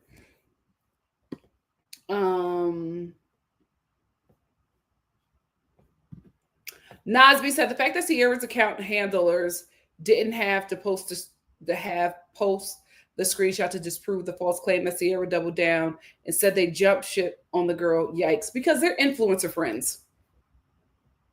They're not really friends. Like, unfortunately, I've seen it a lot within Gen Z that it's like the friendships are very superficial. Like, it's influencer friends, TikTok friends, friends who call themselves, we're just a group of baddies, right? We talked about that. It's just like those girls that go to Miami and fall out because they're not really friends. Like, the friendship is not really based on a foundation. The friendship is based on how you look, how many followers you have, how much money you have. It's not like, the real friendships where it's like we all became friends because we liked the same comic book, or we all grew up in the same neighborhood and really found common interests, or we went to the same camp. It's like, I don't know. I feel very sad sometimes for the younger generation because I just feel like they were raised on the internet. Their early 20s was stolen from COVID. It's like they're trying to figure out this world with not much help. And so much of their youth is just taken away from them. They grow up so fast because they're growing up on the internet. They have tired and overworked parents who are just not watching them. And I will say 90s parents wasn't watching us like that, but we didn't have the internet to raise us, right? We had to read them scholastic book fairs. We was going through them Babysitter and Goosebumps books. So it's just unfortunate. It's like the friendships are just not really friendships. It's just they're competing against each other in just weird ways, and they're so freaking young. But I'm not surprised that her friends did that to her because they're not really her friends. Those friends were running those accounts because they wanted to harvest Ciara's followers and use her popularity on the show to help them become bigger influencers. Scary times we're in. Scary times. TA said the concept of the show Love Island USA is now gone. I agree. The new fans only want their favorite person to win, not the couple. and it makes no sense. The whole concept of the show is gone. I agree. Lauren said the world is too far advanced for us not to be aware of what is unacceptable when it comes to people's feelings, culture, race, etc. I agree. Peyton said she's not disappearing. She's over there in Ola and Nick's stuff, and Nick's stuff, liking and commenting. She needs to stay silent. Who? What are we talking about? Ciara? She's on the internet? She's in Nick. What is she doing? She don't have a team. The internet said maybe she should have waited a week for the apology, but maybe she was trying to get to the reunion. Oh, I can't believe she's on her social media. Yeah, all the families are meeting next week. Everybody that's there now, their families are coming. Their families are all coming. Yes. Oh my God. Forgive me. I didn't put my graphic. Guys, I'm working on this. I'll do better. I'll get better graphics. Like the video, please. Like the video. Carrie said, when ICE come knocking, it's because she mentioned it. You think so? Her family even mentioned that. Carrie said, don't nobody want to hear your problems during your apology. I agree. I'm just like, you should have made that separate, but my little sister was just like, she should just get it out and disappear. Stay low and come back. Yep. Stay low and come back later. Ariana says she needs to never talk to our social media handler again. They really let her out to dry. I agree. We did. They fed us some crumbs. I need them to give us some more. I think we're going to get more crumbs. No, I don't think we're going to get crumbs. I think we're going to get a whole feast when the parents come and tell them both that they are happy about this and that they want this and that the world is rooting for them. Nas said her sounding actually being scripted is one of the best courses to take. There's a reason why PR agents firm exists. Not many people can be received as authentic and convincing while being apologetic. I agree. Catherine said, do you think Ciara would have been evicted if the messages of her taking accountability immediately were shown right off bat? I think so. But, you know, it all happened so fast. What was she going to do? Dreadful Ruby said, if that is the case, that's rough. That's how we should want someone to handle being called out of ignorance. Yeah, I feel like a lot of people just want an apology, acknowledgement of the behavior, repentance, which means changing your behavior and learning from your ways and never doing that again. That's it. Nobody wants blood. A said, did anyone see Yulissa updated apology reflection based on what's happening to Ciara? Thoughts? Oh, I have her blocked, so I'll never see anything from her. Same. You know who told me about ChatGPT? My boomer mother. I said, what is that? Get that mess off your phone. It's killing the environment. Yes. Wow.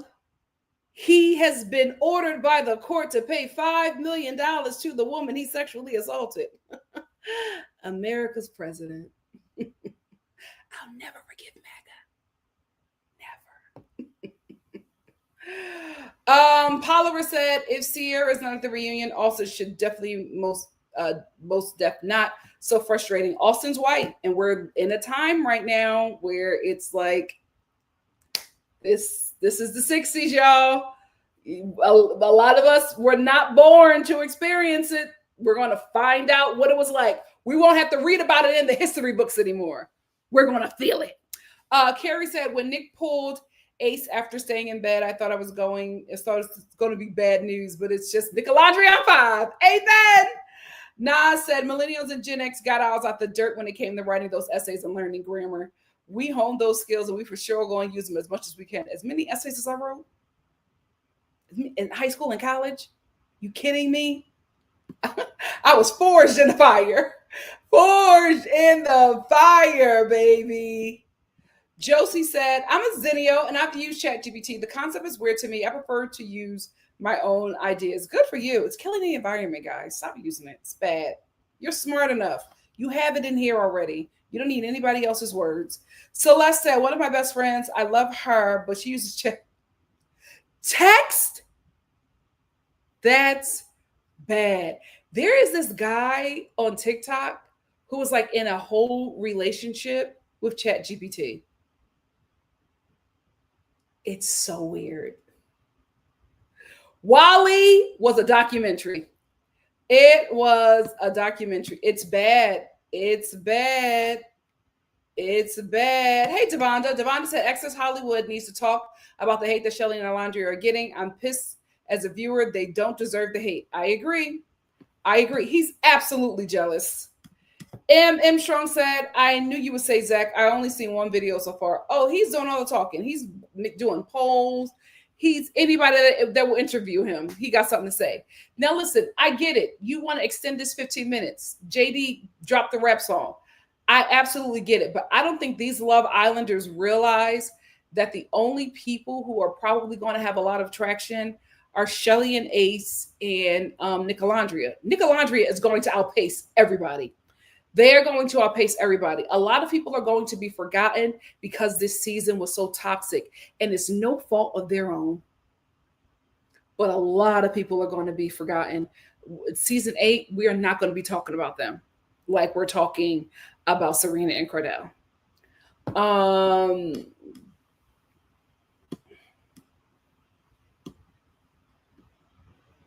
He does. He's trying to extend his 15 minutes. Exactly. Like, but the funny part about it is all the Casa people are doing interviews like they've been there forever.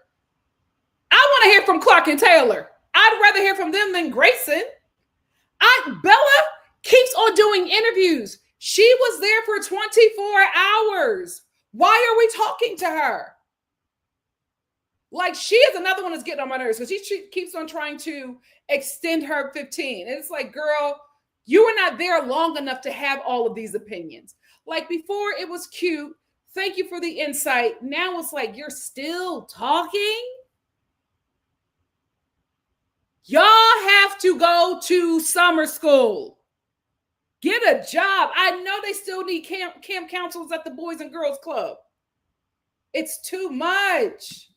Close the laptop and go fill out an application. Dreadful Ruby said, thank freaking goodness Amaya chose Brian and Olandria chose Nick. Amen. Let me get some more super chats and then I'll hop back into the comments.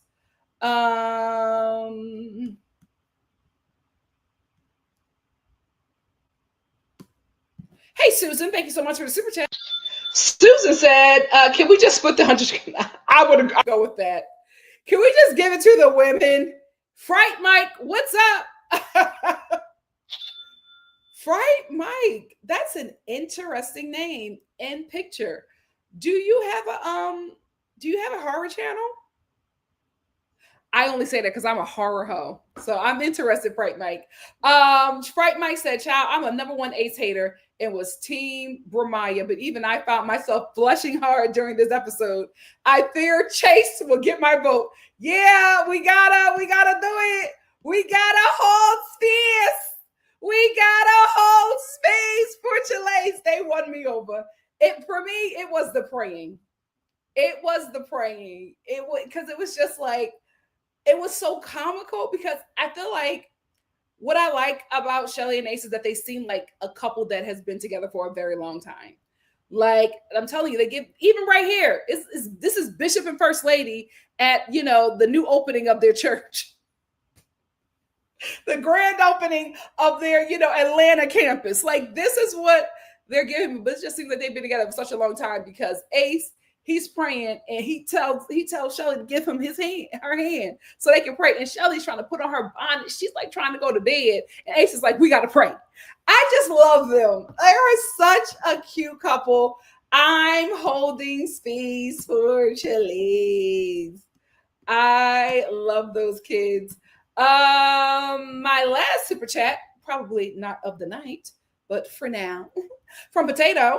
Thank you, Potato. Potato said, if we're allowed to dog on Gen Z for 1 second, I need everyone to learn decimal placements and they work, please. And thank you. We are not dogging on anybody in the Star family. We love Gen Z here. Everybody knows I was Gen Z's biggest fan. The election, I was hurt a little bit, guys. Aunt Nikki is working through it. I'm working through it. I love y'all. I'm still rooting for y'all. You are the children of the future. Listen, sometimes you jack up your first vote. You got another opportunity. Hopefully, hopefully the Supreme Court will not let him become a dictator. Pepe said Zach put here acting like he had a chance. Ola was polite and cordial at best. He's out there acting like he's an OG cast member. He's acting like Olandria wanted him. She said he was cute one time. That's it. Hannah said, so now he's uplifting Amaya while downplaying Olandria, but then acting like we didn't see all of Amaya. What are you talking about? I can't with him.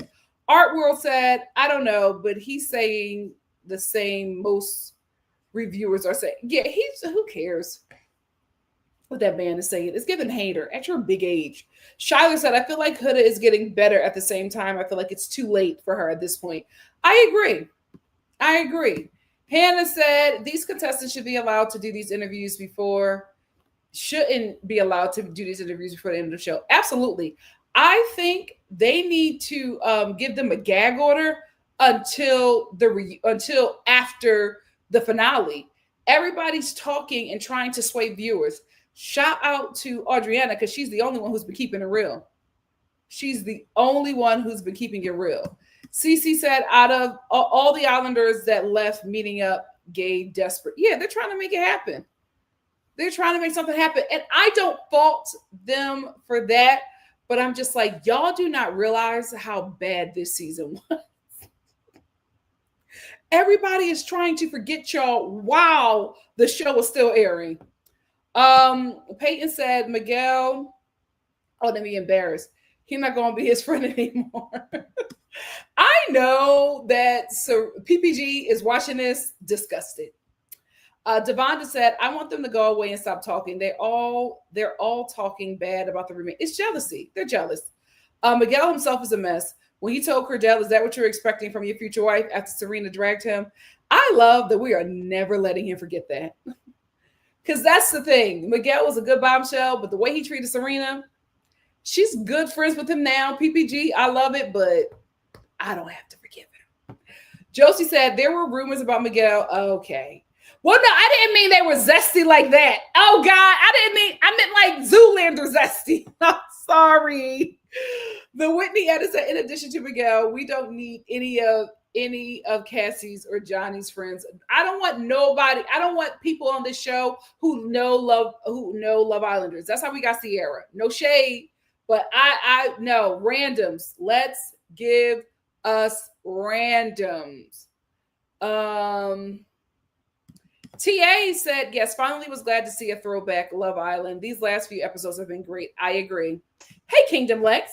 Kingdom Lex said, when the bug made Chelley fall out of her chair and Huda walked up with her negative energy. The funny part about it is it seems like Chelley does that all the time because Olandria was just like, Chelley. Olandria was sick of it. She was just like, Chelley, now come on, we in Fiji. It's going to be a bug. Olandria was like, Chelley, don't do that. So Chelley has been getting on people's nerves with them bugs. Hey, Fid said NikkiNicoleStar, we got some competition, y'all. Ace and Chelley did have a great episode as well. Ace and Chelley definitely deserve to be in the final two. I agree. Hey, Brittany said Taylor can't take accountability to make it right. He better, because if he doesn't, the Three Musketeers will not survive. Tia Bia said, you're right. Nick's style did change after Ciera left. The black wife effect. Chocolate Suda said, we rock with Mark because Mark is rocking with us. I love the fact that he was just like, I don't have a lot of clothes here. He did not, because he did not intend to be here this long. That's my baby. That is my baby. Hey, Mom.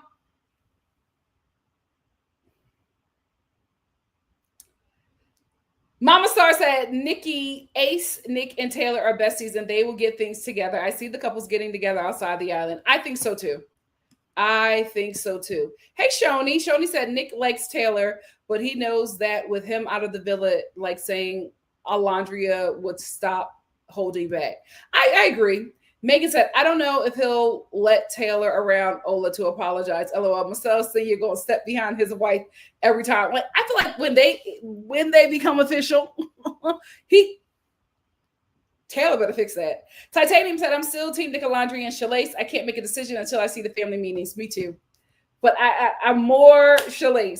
Mad Hatter said, I laughed at Nick only having 6 shirts. Nick misses Taylor's clothes more than he misses Taylor. Yep. Me too. That was evil. There's no excuse for that. Mary said, I think the bottom couple will determine if production let it be based on America or the Islanders. Absolutely. I think so too.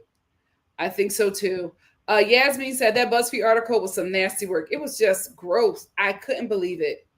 And she was the only one. And then the treats so that Ace doesn't get something like some fish snacks so that Ace doesn't get antsy trying to say that Ace is a baby. It was just, here's the thing. If you are not a comedian, don't do comedy. Because so many people try to do comedy and they don't realize you're just being mean. It's just mean. We're supposed to laugh. If nobody is laughing, you're just bullying. It's just bullying. To have an entire news organization bully a Black woman is insane. Insane. They haven't apologized enough for me. Don't put no caption on Instagram. You hold the damn press conference because that was crazy. Pepe said, I've only commented about any of our people in this safe space. I would never do it in mixed company because this world, this country in particular, is nasty and ugly. I agree. Yeah, the goldfish. It was weird. Carrie said, dang, I need to start voting on every device for Olandria. It's always a rig in voting. Ciao. It's getting bad. Devonta said, Nikki, drag them coons too who are being colorist in a harshly judgment against Olandria, Ace, and Chelley. All skin folks and kin folks. Absolutely. We're finding out. Give Me Shelter said, I know. POC's voting block are such a huge disappointment.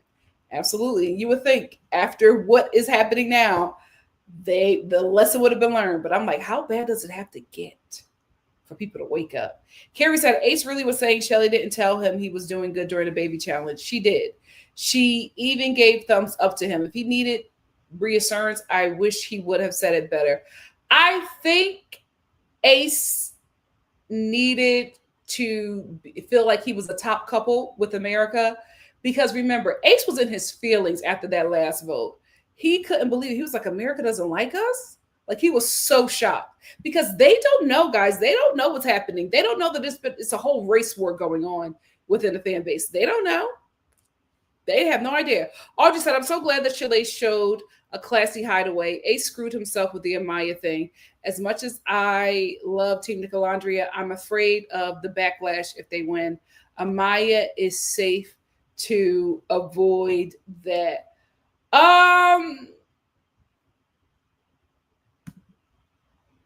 holding space.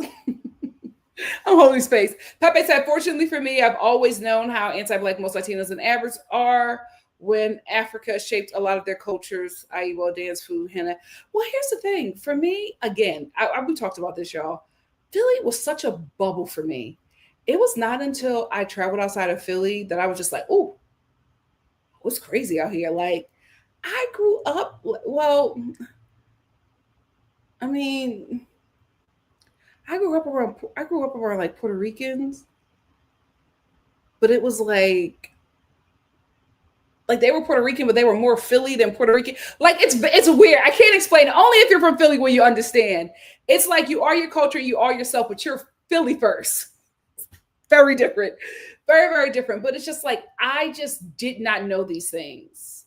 I was over like my Puerto Rican friend's home. Like, her mom was like my mom. It was just, I just don't, this is like so crazy. I'm not saying that it doesn't exist, right? I will say I was kind of naive in thinking that this was something that was an older people problem. I am very concerned about Gen Z. Very concerned about Gen Alpha because the kids are very red pill. They're very racist. They're very misogynistic. They're very xenophobic. They're very homophobic. I am very afraid. My God, today. I cannot believe that Theo from Road Rules has this much power. And the host of Fear Factor, who knew that they would be the voice of a generation? I am so gagged. So gagged. Brittany said, Chris is her karma. He's not going to make this easy on her. Child, seems like she his karma too. I would like for it to be Huda and Chris. If it's left up to the Islanders, I think it's going to be Huda and Chris. If it's left up to the votes, it might be Iris and Pepe. Carrie said, I think Chris and Brian told each other they would not sleep with their second and third choices, but folded, which would make them look worse if they did just take the money. Listen, Chris is there for the coin. And I'm telling you, that girl has not learned anything. And when she finds out he played her, he better get ready. His comments going to get real racist. Mari said, I would totally respect Chris for leaving the villa. Me too. I don't think this ever happened before in USA that I know of. But, somebody did leave because one of the guys left and the girl who was with him left because his sister passed away. But I don't know if we had somebody leave because they just didn't like the person they were partnered up with. Pepe said the way Huda is trying to gaslight Chris and the rest of America that she's taking things slow, when this time around, when she gave up the puss to both him and Jeremiah, should be studied. That's my thing. I'm like, that's the thing with Chris. He's like, how are we taking it slow when you're having sex with me in a room full of people? It's not making sense. Hey, Trinity. Trinity said Chris needs a place to stay. Oh, God. Y'all are messy. Metamorphosis said, Nikki, we need the theory. Forget the finale. I need the theory. I'm gonna wait. I gotta wait. Black Fairy, she was a fairy. Yeah, she was a fairy. Black Fairy said, did you see the BuzzFeed post? Yeah. Just nasty. Not shocked in the times that we're in. Guys, Jim Crow America is back. Cece said, I was smiling throughout the challenge and when Huda and Chris, same thing for me. Like, I be having such a good time and then I see them too and I'm like, why are they here? El Rico said, I like Chris. I just feel sad for anyone who has to couple up with Huda. She's only for herself. It's draining. It really, really is. It really, really, really is. All Day Finesse said, he's from the hood. He probably had to grow up early. Who? Y'all can't be talking about Chris. He don't give me hood. Wait. Is Fresno the hood? I've been to Fresno once. My friend who watches, hey, Susanna, she is from Fresno. And she was like, are you ready? And I was like, what are you talking about? When I got to Fresno, I was like, oh, okay. Yeah, it's a multicultural hood. I will say that it's very diverse, but it's But it's, I guess, it's not for me what I consider hood because I'm from the East Coast. But I can agree. Devonta said Ace is very wise beyond his years. Absolutely. And Nicholas talking about how he feels like he's in high school. They're both nervous. Absolutely. I love it. I feel like that's how a man should feel about his woman. That's how a man should feel, y'all. Like, y'all got these men too cocky. He should never be cocky. He should always be feeling flutters. He should always be nervous every time.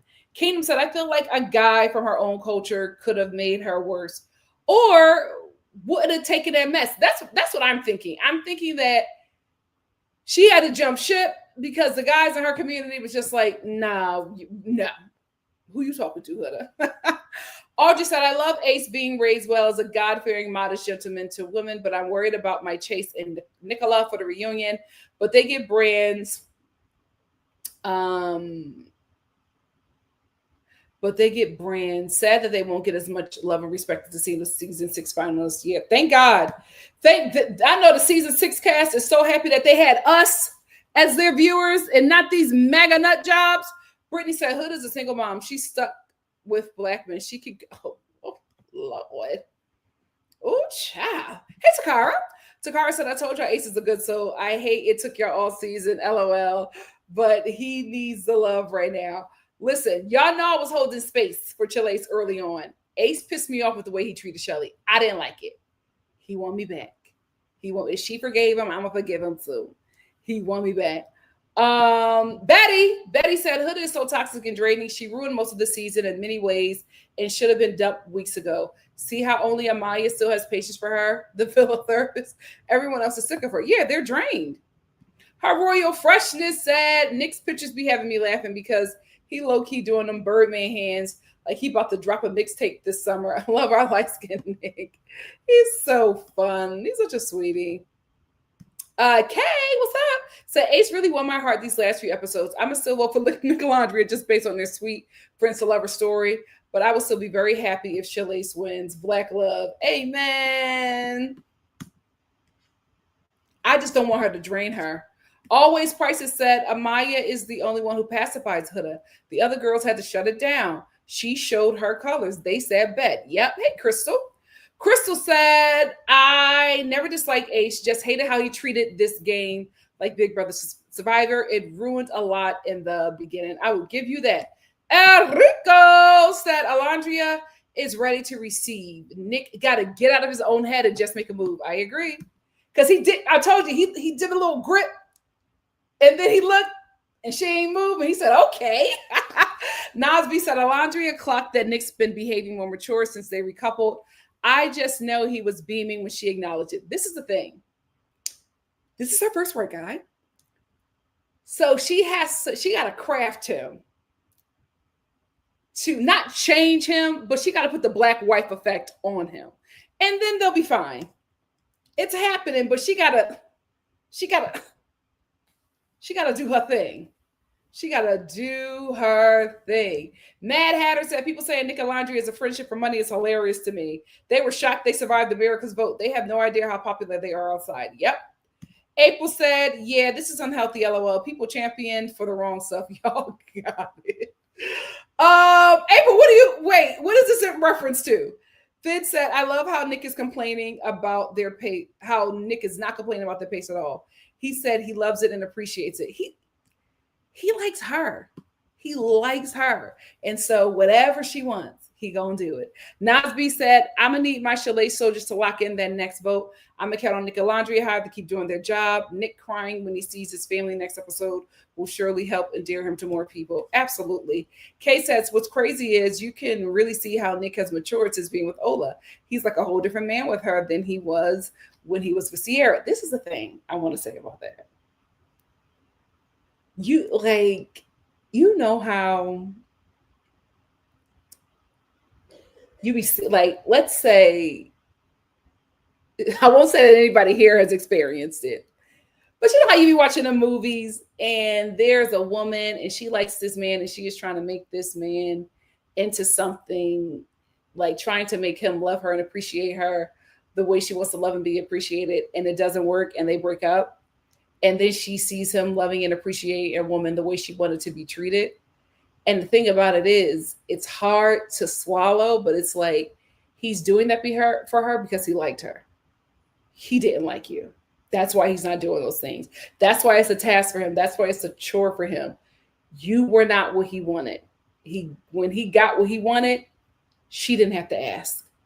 And I think that's what we're seeing. And it's so sad for Ciara, because it's just like it was obvious that she wasn't it for him, because like she had to lie to the girls about their conversations. Nick was saying nothing in their conversations.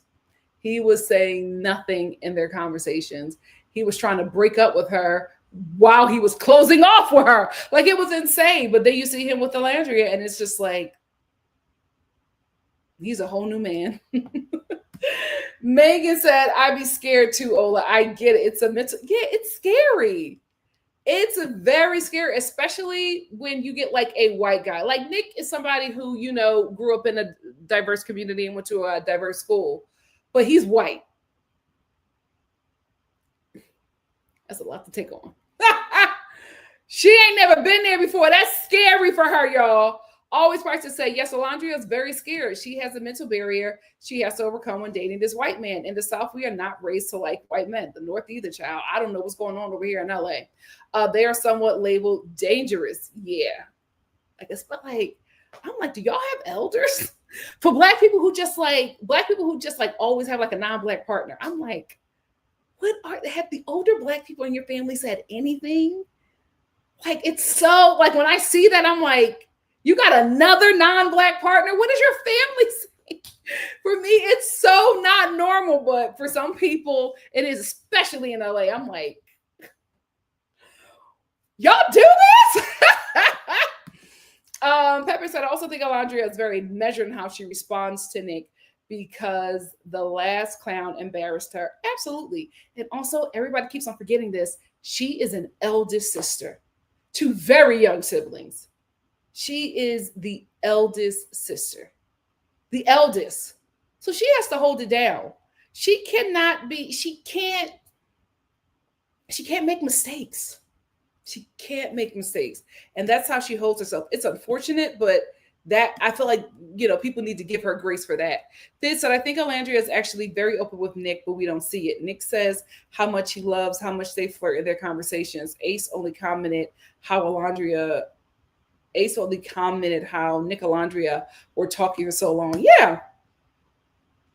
I'm still holding on to when she said, I've loved him since the day I met him. She's going to be saying that at their wedding. Oh, I need to stop. Nas said, Ace is another short king like Cordell. Youngest and shortest, but still the most mature. Yes! Cordell was the same way. He was the youngest out of all the guys. Oh my. Am I going to have to get, is the young boys wearing that? What is going on? It seems like they're the best partners. OMG. Am I aiming too high? Should I be? I would never.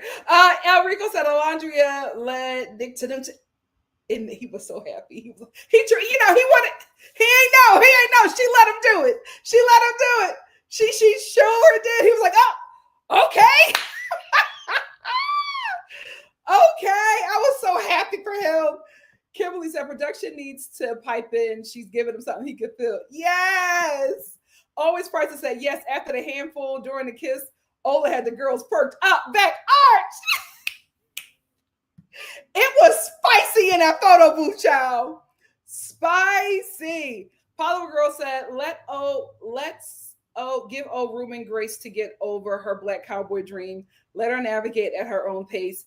Nick can be her training wheels. Then who knows? Yeah, he's definitely her training wheels. She don't need a hideaway. You've been throwing it back for weeks. You don't need a hideaway, honey. You don't need a hideaway. Me too. I need more of Chelley and Nick Olandria. I need more. She's so stunning. I hope she knows that. Juvie said, Nikki, if they give Bishop and First Lady, I wouldn't be surprised.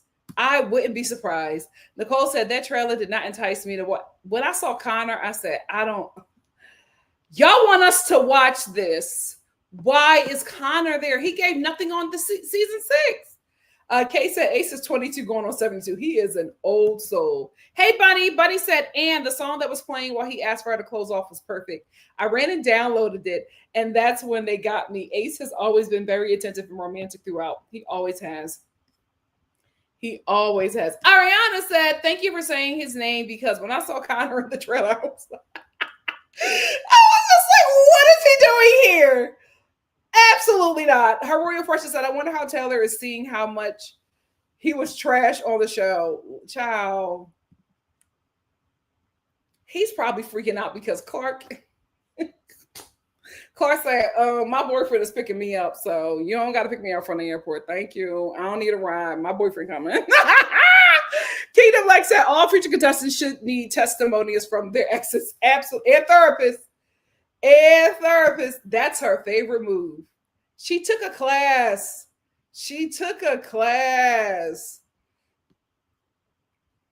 Lavender Girl said the men on UK are so rude. Oh God. Love Island is rough. Codcat said no movie night is BS. These last episodes are so boring. Sending the bombshells. Oh God, if we get a bombshell now.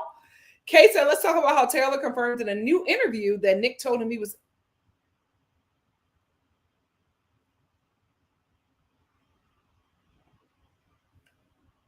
He need to shut up. Oh Lord. Yeah, I might have to skip UK, y'all. I might have to skip UK. I can't. The internet age said there was only one black girl on Love Island UK, and they are already gone. Don't bother. There are bombshells, but oh yeah, never mind. Never mind. Pepe said Huda just imitating move. Yeah, because I'm like, it's the same moves. It's the same moves. Polymer Girl said, boom, Nikki. Sex equals power to okay. Kay is talking to somebody. They need that. They need that. I was like, absolutely not. Here's the thing. I'm thankful for my platform. I absolutely love it. I wish my platform was bigger so I could go to war for those girls. I'm already going to war, but I'm just like, we need people with bigger platforms to acknowledge this, and black people with bigger platforms to acknowledge this and fight for these women. It's not fair. Really? You know what? I'm not shocked if that's the case, because the South, I told you when me and my family went to Texas, no white boys was on me. I said, absolutely not. What are we doing over here, cowboy? I'm not dating a white man from Texas. Get out of here. But you know, they swirl down there, child. Of all places. Maria said, guys, follow all the black contestants, especially the girls. Absolutely. And make sure you like this video. I have to get to 1 million followers so I can fight for these girls on these reality shows. Kylie, I always said Khalil, you never corrected me. Thank you, Kylie, for being here. Kylie said, not in all circumstances, but anyone having an ex on this show is marking their territory. It is not good, but it does manipulate the situation and makes others second guess trying new connections. Yeah, no exes on this show. And Chelley and Ace, I love the fact that Ace was just like that one time that we met in New York City. I couldn't believe I let my Cinderella get away. I was like, oh, he want me to cry. Lavender Girl said, apparently violence against women is a joke and funny. Very disturbing. Yep. Absolutely. Brittany said, mind you, they kept Hood in the villa, but voted out TJ, Hannah, Jeremiah, etc. Mad couples, and Hood is still there because Havoc, no connection. Listen, I will say this. Huda being there is on them. Production tried to get that girl out. They kept on saving her. They kept on saving her. They're bots. If you go look, they're bots. That's why I don't fight with her people anymore. They're bots. They are bots. Brittany said Chris don't want her and he's creating conflict instead of telling her the truth. Absolutely. But listen, if he is not honest with her, it's going to be messy. It's going to be messy. Paula Girl said, no worries, Nikki. The Nebraskans are crying that they'll go bankrupt. Cubans are having their families nabbed left and right. Oh, but is it enough? That's what I'm saying. Is it enough? They got to get their kids. Their kids are online being very racist. And I'm just like, what is going on? Is it enough? Is it enough? Cece said, notice how when Huda was expressing herself, Chris was mute. Shame she can't do the same for him. He chose her. Chris chose her knowing. So it's like, you can only feel bad for so long. It's just like, dude, you're playing the game. You want to stay on the show? Okay. You chose her. Because Chelley was ready. You chose her. Paula Girl said, no way someone calling Ola ugly. I laugh in their face. Oh, yeah, she's getting it. They are on her, but it's still like, I can't believe she put up her camera and said that. And it's because she's 2 shades lighter. That is the thing. Colorism is cooking the brains. Colorism is cooking the brains. It's just like, you being light does not make you better looking. And the sad thing is, it'd be the worst looking light skins who thinks that colorism is benefiting them. Like, it's just like in certain cases, but you're not a baddie. You're delusional. It's like, oh, okay, you're light skinned. Still Nick. I will never understand colorism. Never get it. All Day Finesse said, my nanny used to tell me that if someone wants to act crazy, show them who. Yep. Shout out to Nanas. Shout out to Nanas. My gammy too. Shay said, listen, y'all, I'm Black and I walk around carefree. I'll never let these people make me feel less than. Absolutely. Absolutely. I know that's right. Yep. They want to humble us. They don't want you to be cute and seen as a preference. Please, I'm everybody's preference. Look at, I used to have better cheekbones when I, was a little slimmer. Okay.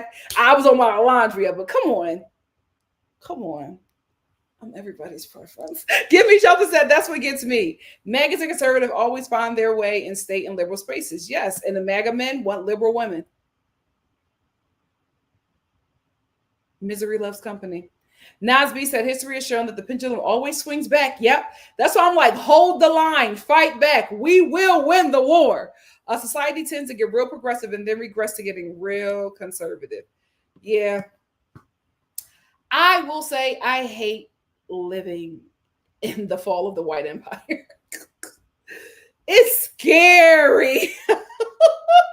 Living under this. Fitz said, Olandria really likes Nick, and she could say it a million times, and people will still say Nick Olandria forced. Bye. I'm not trying to hear it. They're trying to give her the Meghan Markle work. It won't work with her. They're going to be in a fight for their lives. Hey, Jen. Jen said, just found you. Love your vibe. Love the beautiful Black woman on the show. Love Nick Olandria. Thank you so much, Jen. Thank you for being here. Fitz said, Nick feels the love and furry and affection from Olandria. So why are people so worried about how Olandria is moving? It's working perfectly fine for them. Nick said she makes him happy because here's the thing. Men are followers. Men are followers. The straight ones, especially followers, right? So because it's women who are saying this, right? The women who are saying this are women who are normally seen as the preference. And having not just a man, a white man fawning over this Black woman, not just a Black woman, a dark-skinned Black woman with braids. A dark-skinned, bad Black woman with braids. She ethnic. You can't switch that up. You can't call her anything else but Black. So having not only this man put her on a pedestal, this show put her on a pedestal, this relationship being as viral as it is, they are afraid that they will lose their position in being the preference of men, because women who think like that and live by that preference don't have anything else going on. So they need men to see them as this trophy so that they can survive within this society. So a lot of them are freaking out because they don't look like Olandria.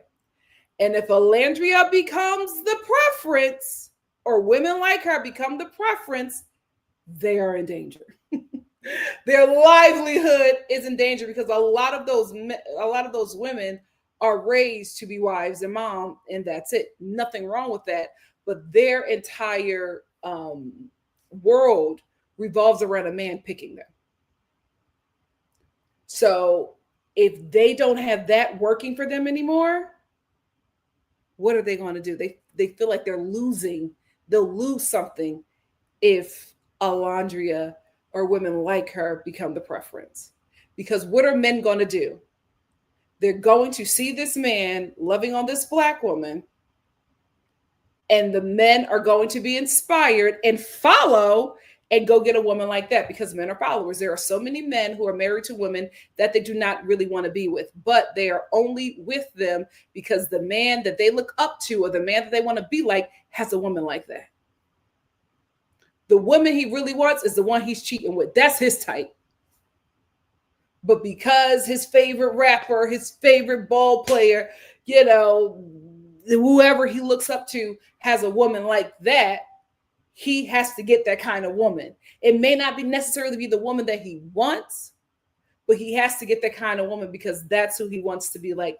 That's who he's following. And those women know that. And so they're getting afraid because they're just like, if she becomes the standard, we lose everything. So they're going to scream, they're going to yell, they're going to say it's forced, they're going to say they don't see it, they're going to say that she's not pretty, they're going to say that she's masculine, they're going to say that she's a dummy and she's not really into it. They're going to say whatever they can. They're grasping at straws because their entire identity, their entire livelihood, their entire worth, they believe their entire worth is based on a man picking them.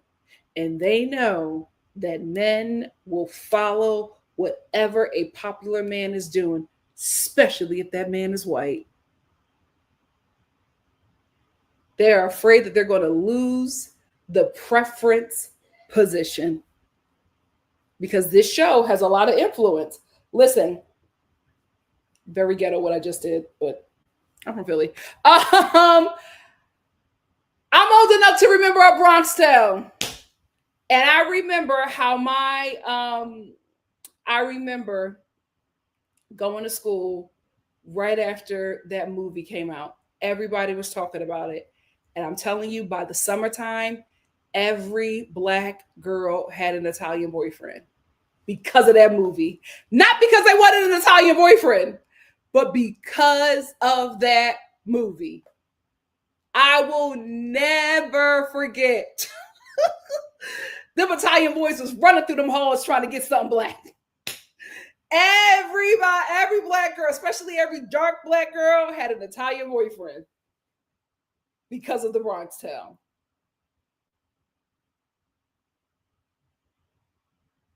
Oh, the light girls was mad. I didn't though. My mama didn't play that. My boyfriend, you're a child. But I remember that. I remember just watching my school change. I remember that. I remember everybody wanting, to go to this particular park in South Philly. Because that's where everybody was meeting up with their Italian boyfriends. It was insane.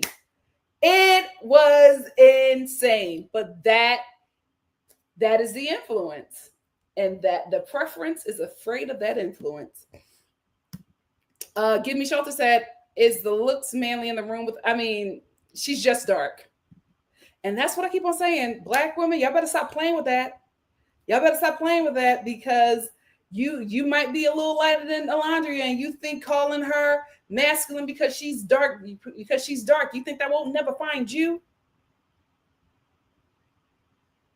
The same thing that I say to Black women, that we have to stand with trans women, especially trans Black women, because they will easily call us a man. So we have to watch what's happening to that community because it could happen to us. And I feel like so many communities who were voting to harm others or not saying anything because it was happening to that community is finding out that it's happening to all of us. Clock in.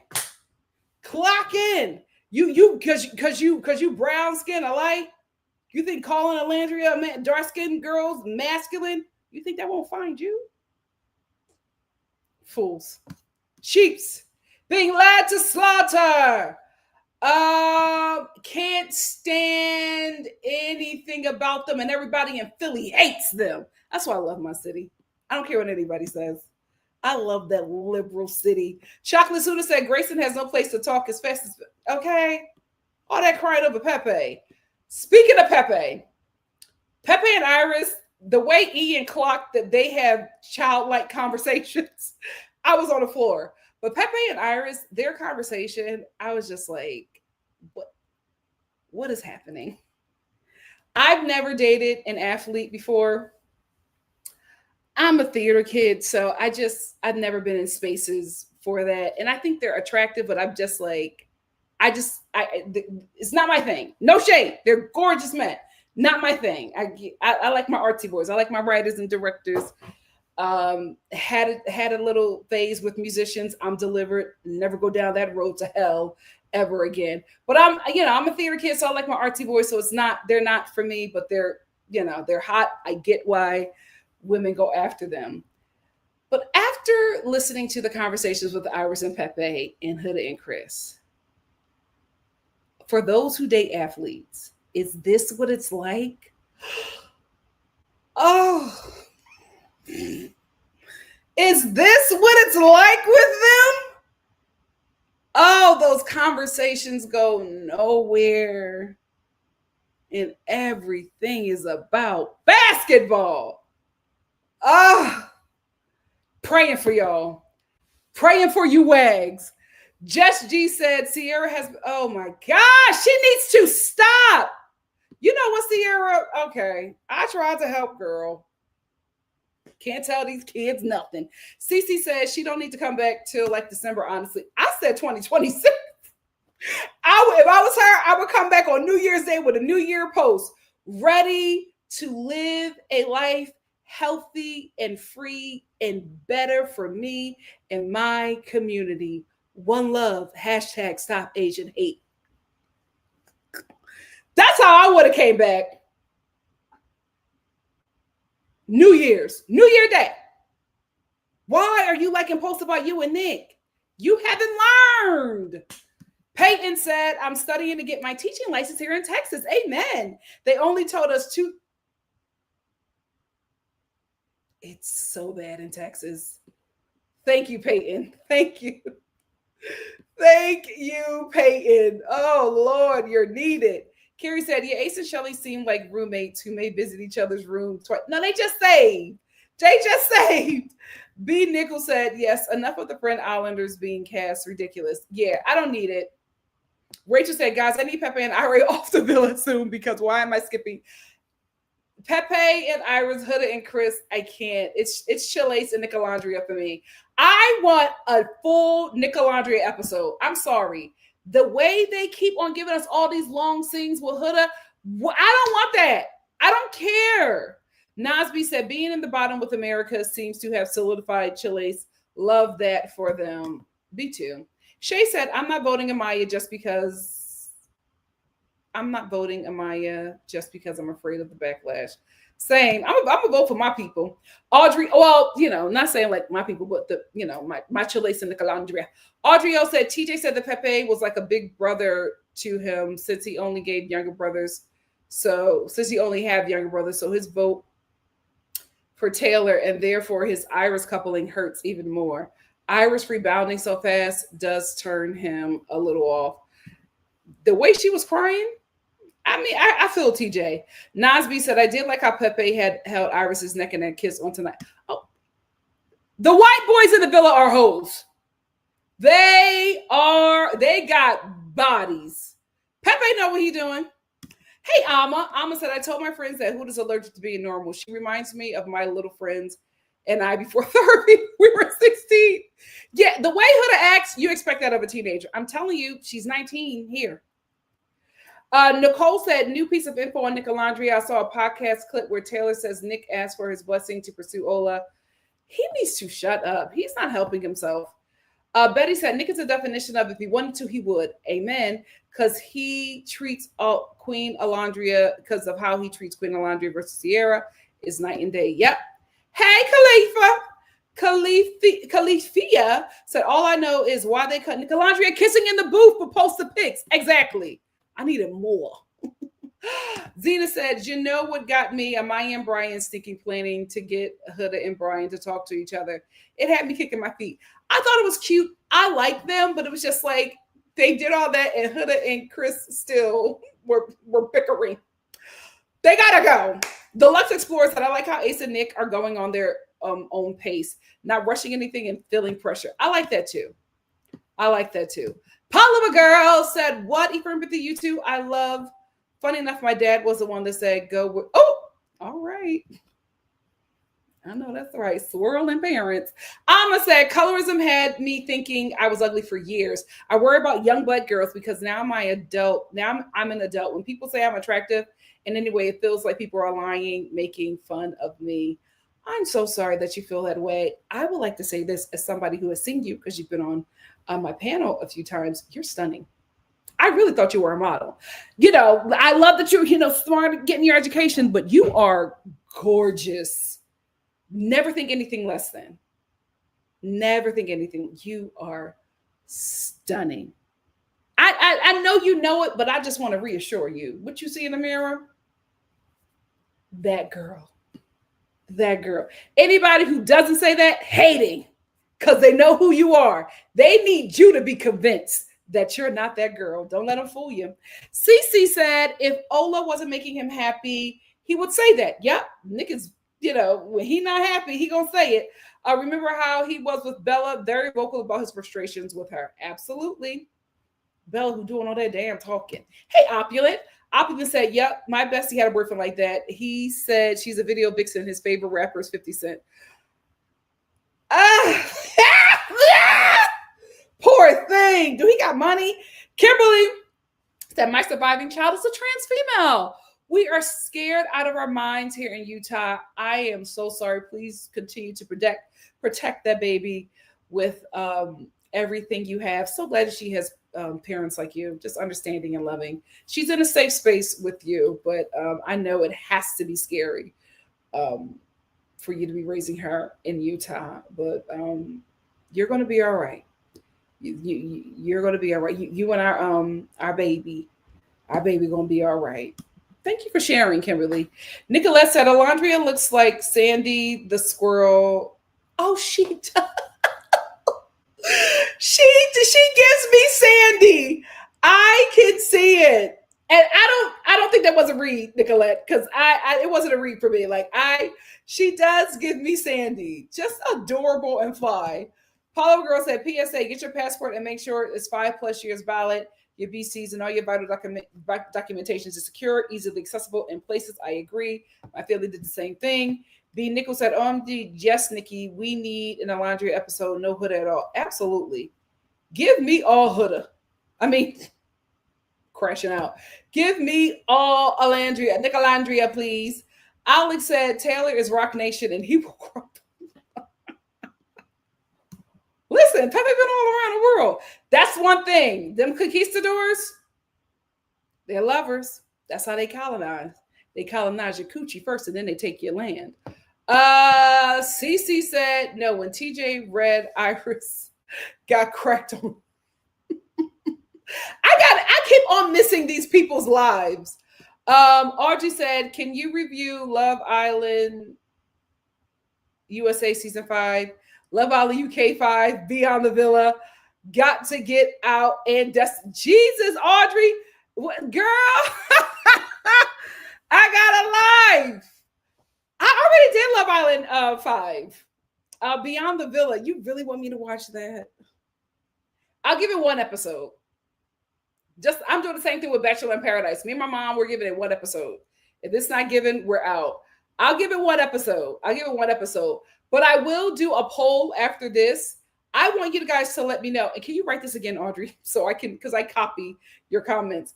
Let me know what shows you want for me to review after this, because I know I have a larger community now. And a lot of you don't watch my housewife reviews because I posted a few. Not enough. But I've been like, oh my God, they don't watch Housewives. Let me know what y'all want to watch to my new subscribers. Let me know. For my day ones, 90 Day Fiance, I'm starting that back up again next week, along with The Real Housewives of Atlanta, The Real Housewives of Miami. Love After Lockup is starting next month. And those are our OG shows. But for the new people here, let me know. What is it that you would like to talk about? Shay said, Taylor and Clark also mentioning who'd have gone overboard in the challenge. Everybody said that. But nobody cares. Friday is the call-in show. You had me nervous. I was like, is today Friday? Friday is the call-in show. Amina, be ready. Be camera ready. Nicolette said yes with the cowboy hat. The cheeks, yes. Alex, that's starting back up. I'm starting that back up on Monday. And that'll be an afternoon one. Thid said, I haven't watched The Bachelor in Paradise either. I'm still on such a Love Island high that I know Bachelor in Paradise will drag me down. Well, everybody's saying that Bachelor in Paradise is trying to be like Love Island. And they have contestants in their 70s. What are we doing, Bachelor in Paradise? Peyton said, I've been taking a break from Bravo because Julia tried it with Gertie and that new show. They were being microaggressive to Candy's daughter. I will say, for the first episodes that I review of the Real Housewives of Miami, we are absolutely talking about race. Because the way those girls did Gertie, yikes. We're absolutely going to have to talk about it. Bosa said, I can't believe people are saying that Ace and Chelley are fake. Like he chose her over Coco.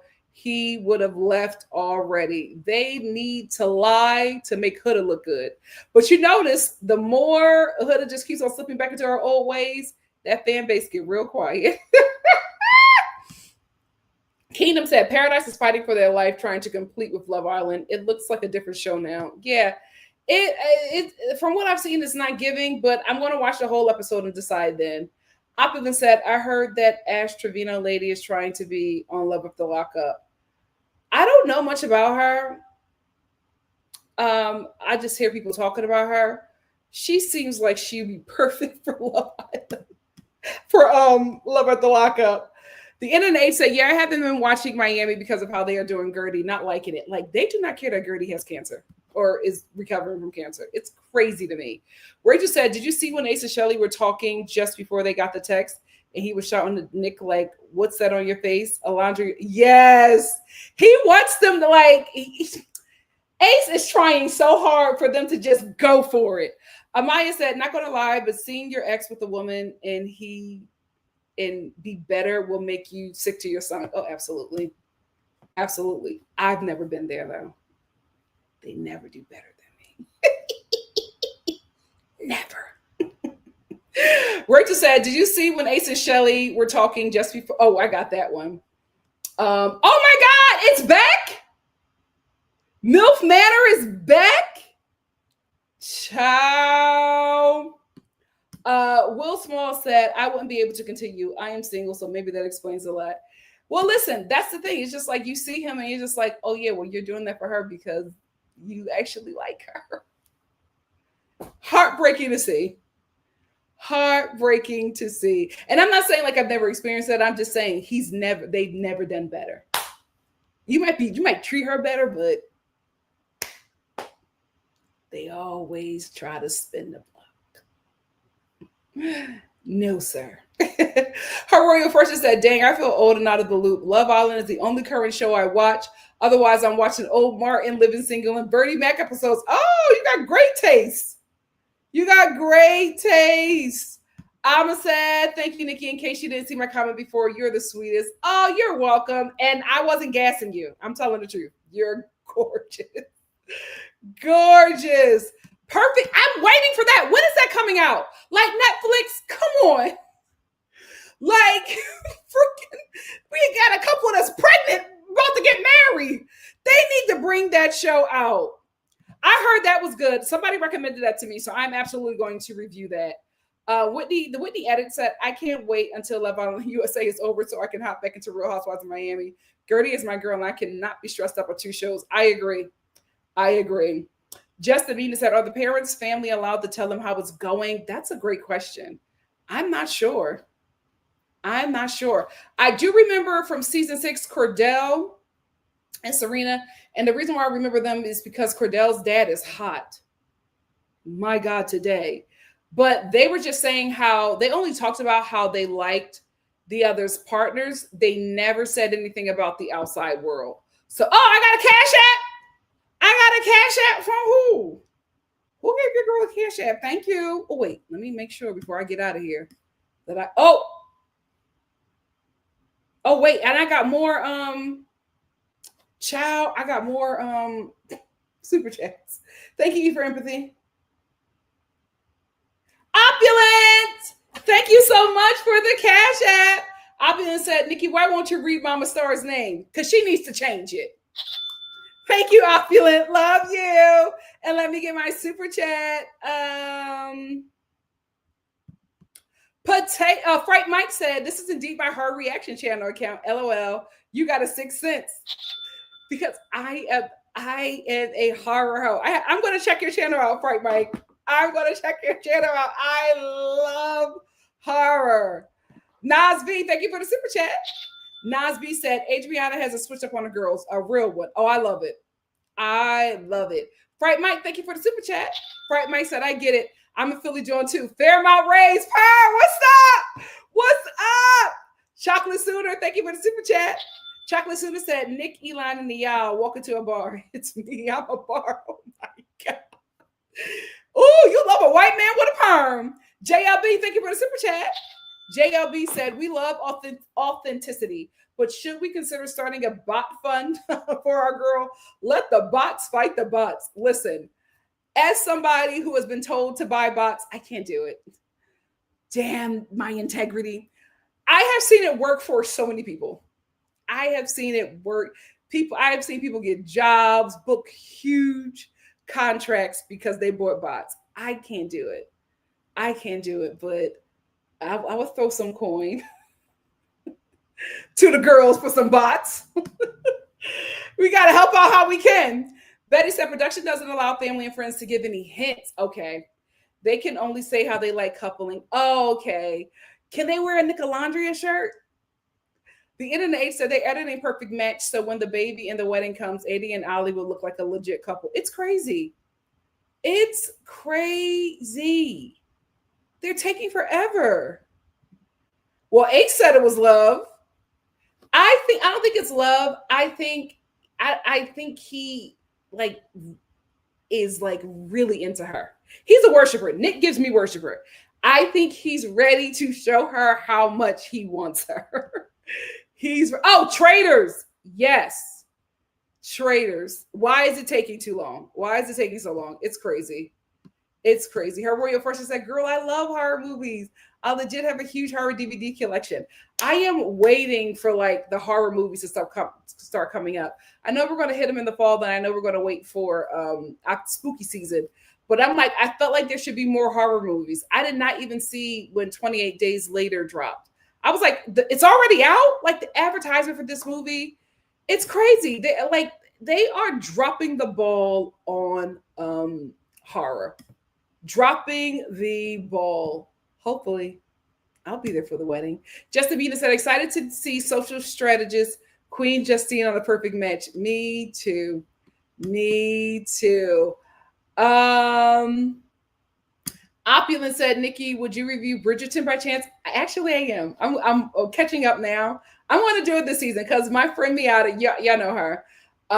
We have been talking about it, and she's like, Nikki, you have to watch it. So I'm going to watch it. I'm going to review it, and she's going to pop in from time to time to review it with me. So look out for that. Yeah, I have to wait and see how Love Island does my couples first before I give them any more of my views. We will see. It's good. Okay. Because I'm waiting for spooky season to watch it. Me too. See, that's the thing. For me, I love a man that yearns. I like a yearner. I've dated the avoidant guy. I've dated the popular guy. I've dated the too cool for school guy. I like a yearner. A fine yearner. That's for me. Oh, she is? I'll definitely watch it. This is the thing. For them, they got to come out with Beyond the Villa right away and Love Island Games right away. They have to keep this audience.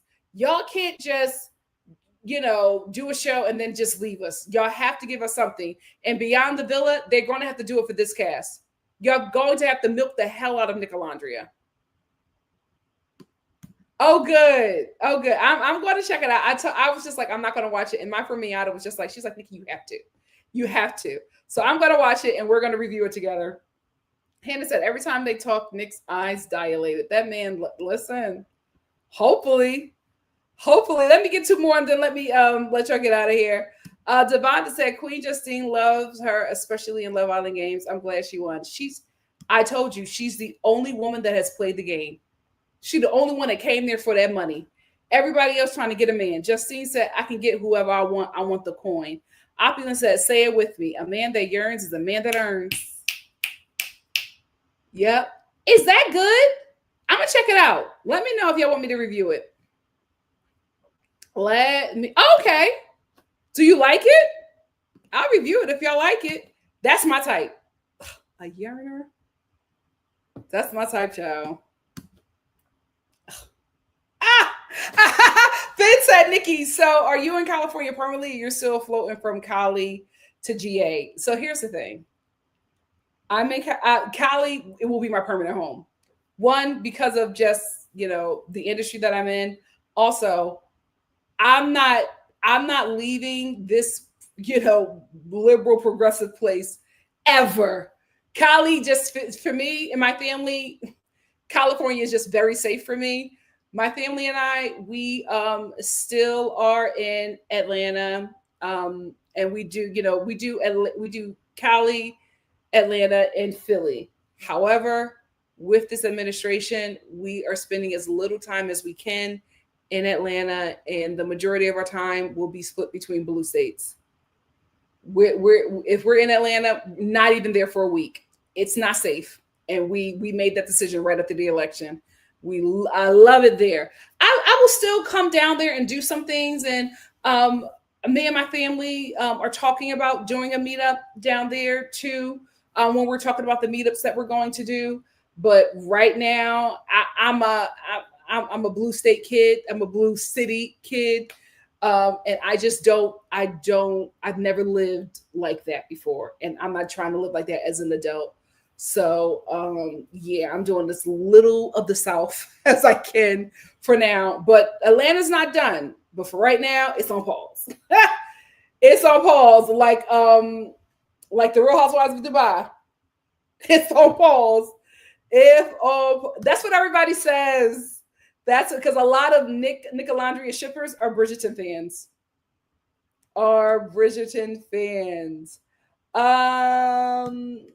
Royal Fortune said, what's your favorite horror style? I love apocalyptic, sci-fi, and mind-twisting ones, like the fourth kind of alien possession scenes still haunt me. Zombies. I love a good zombie film. I'm actually going to try to find one tonight. I love me a good zombie movie. I love it. And I'm planning on doing some like fun, stuff with you guys for the fall. I can't wait. I'm gonna say the reason I liked and most resent was because he was fawning. I live for a man who loves her more than she loves him, if that sounds toxic. No, that's what my grandmother told me. And she's right. She's right. The guys that I liked more, it never worked. Them yearners got me. Got me. Yeah, I would have done it. If I could, if I had citizenship somewhere else, I would be doing this live from Ghana. I would be one of the people that self-deport. Baby, absolutely not. I don't got nowhere to go. I'm American. This is all I know. This is all I got. My bestie, he's Italian, and him and his family, they're getting their citizenship in Italy just in case they have to flee. That's how bad it is, guys. He's like, oh no. He said, I'm getting it. He said, I'm getting citizenship for me and my baby. So if it gets too, he said, I'm going. He said, I could come. He said, I could come. My family and I could come stay with them. So they're going to hide us. Oh, this is so bad. This is so bad. Yep. You better get one too, mamas. You Irish too. You better get one too.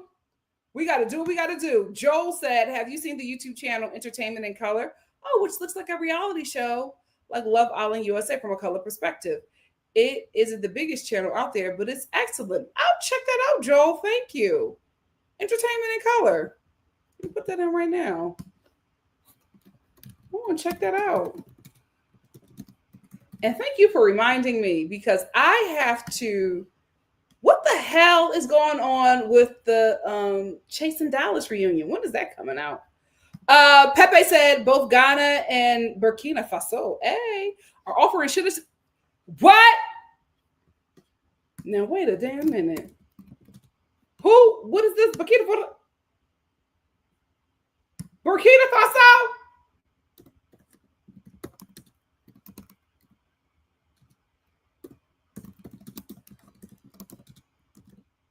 Child, I'm looking that up right now.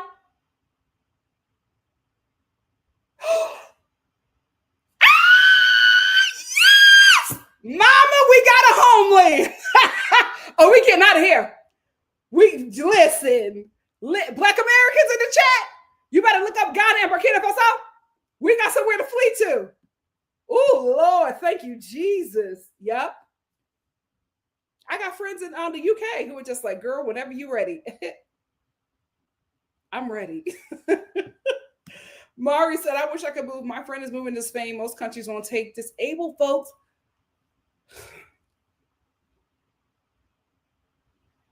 What?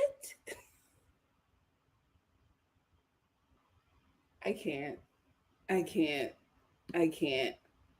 Oh, I can't. Hannah said, I'm from Burkina Faso, and y'all would love it there, but we speak French a lot. That's okay. That's why. That's like, why? Creole Lady Marmalade. I'm going to get it.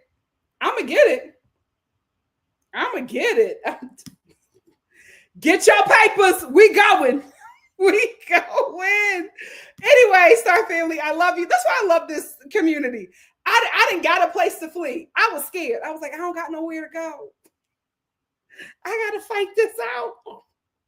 But I'm going to Burkina Faso. Anyway, I love y'all. Thank you so much for sticking with me. Good morning, good afternoon, good evening, wherever you are at. Love you. Thank you for riding with me through this journey. It's been a rough one with Love Island, but I finally feel like we are. Yes, we are. But I finally feel like we are back on track, and I am grateful, just as much as I am grateful for this community. I love you, and I will see you tomorrow. Same place, same time. And that is going to be a call-in show. So make sure your camera ready. Love you guys. See you tomorrow. Bye.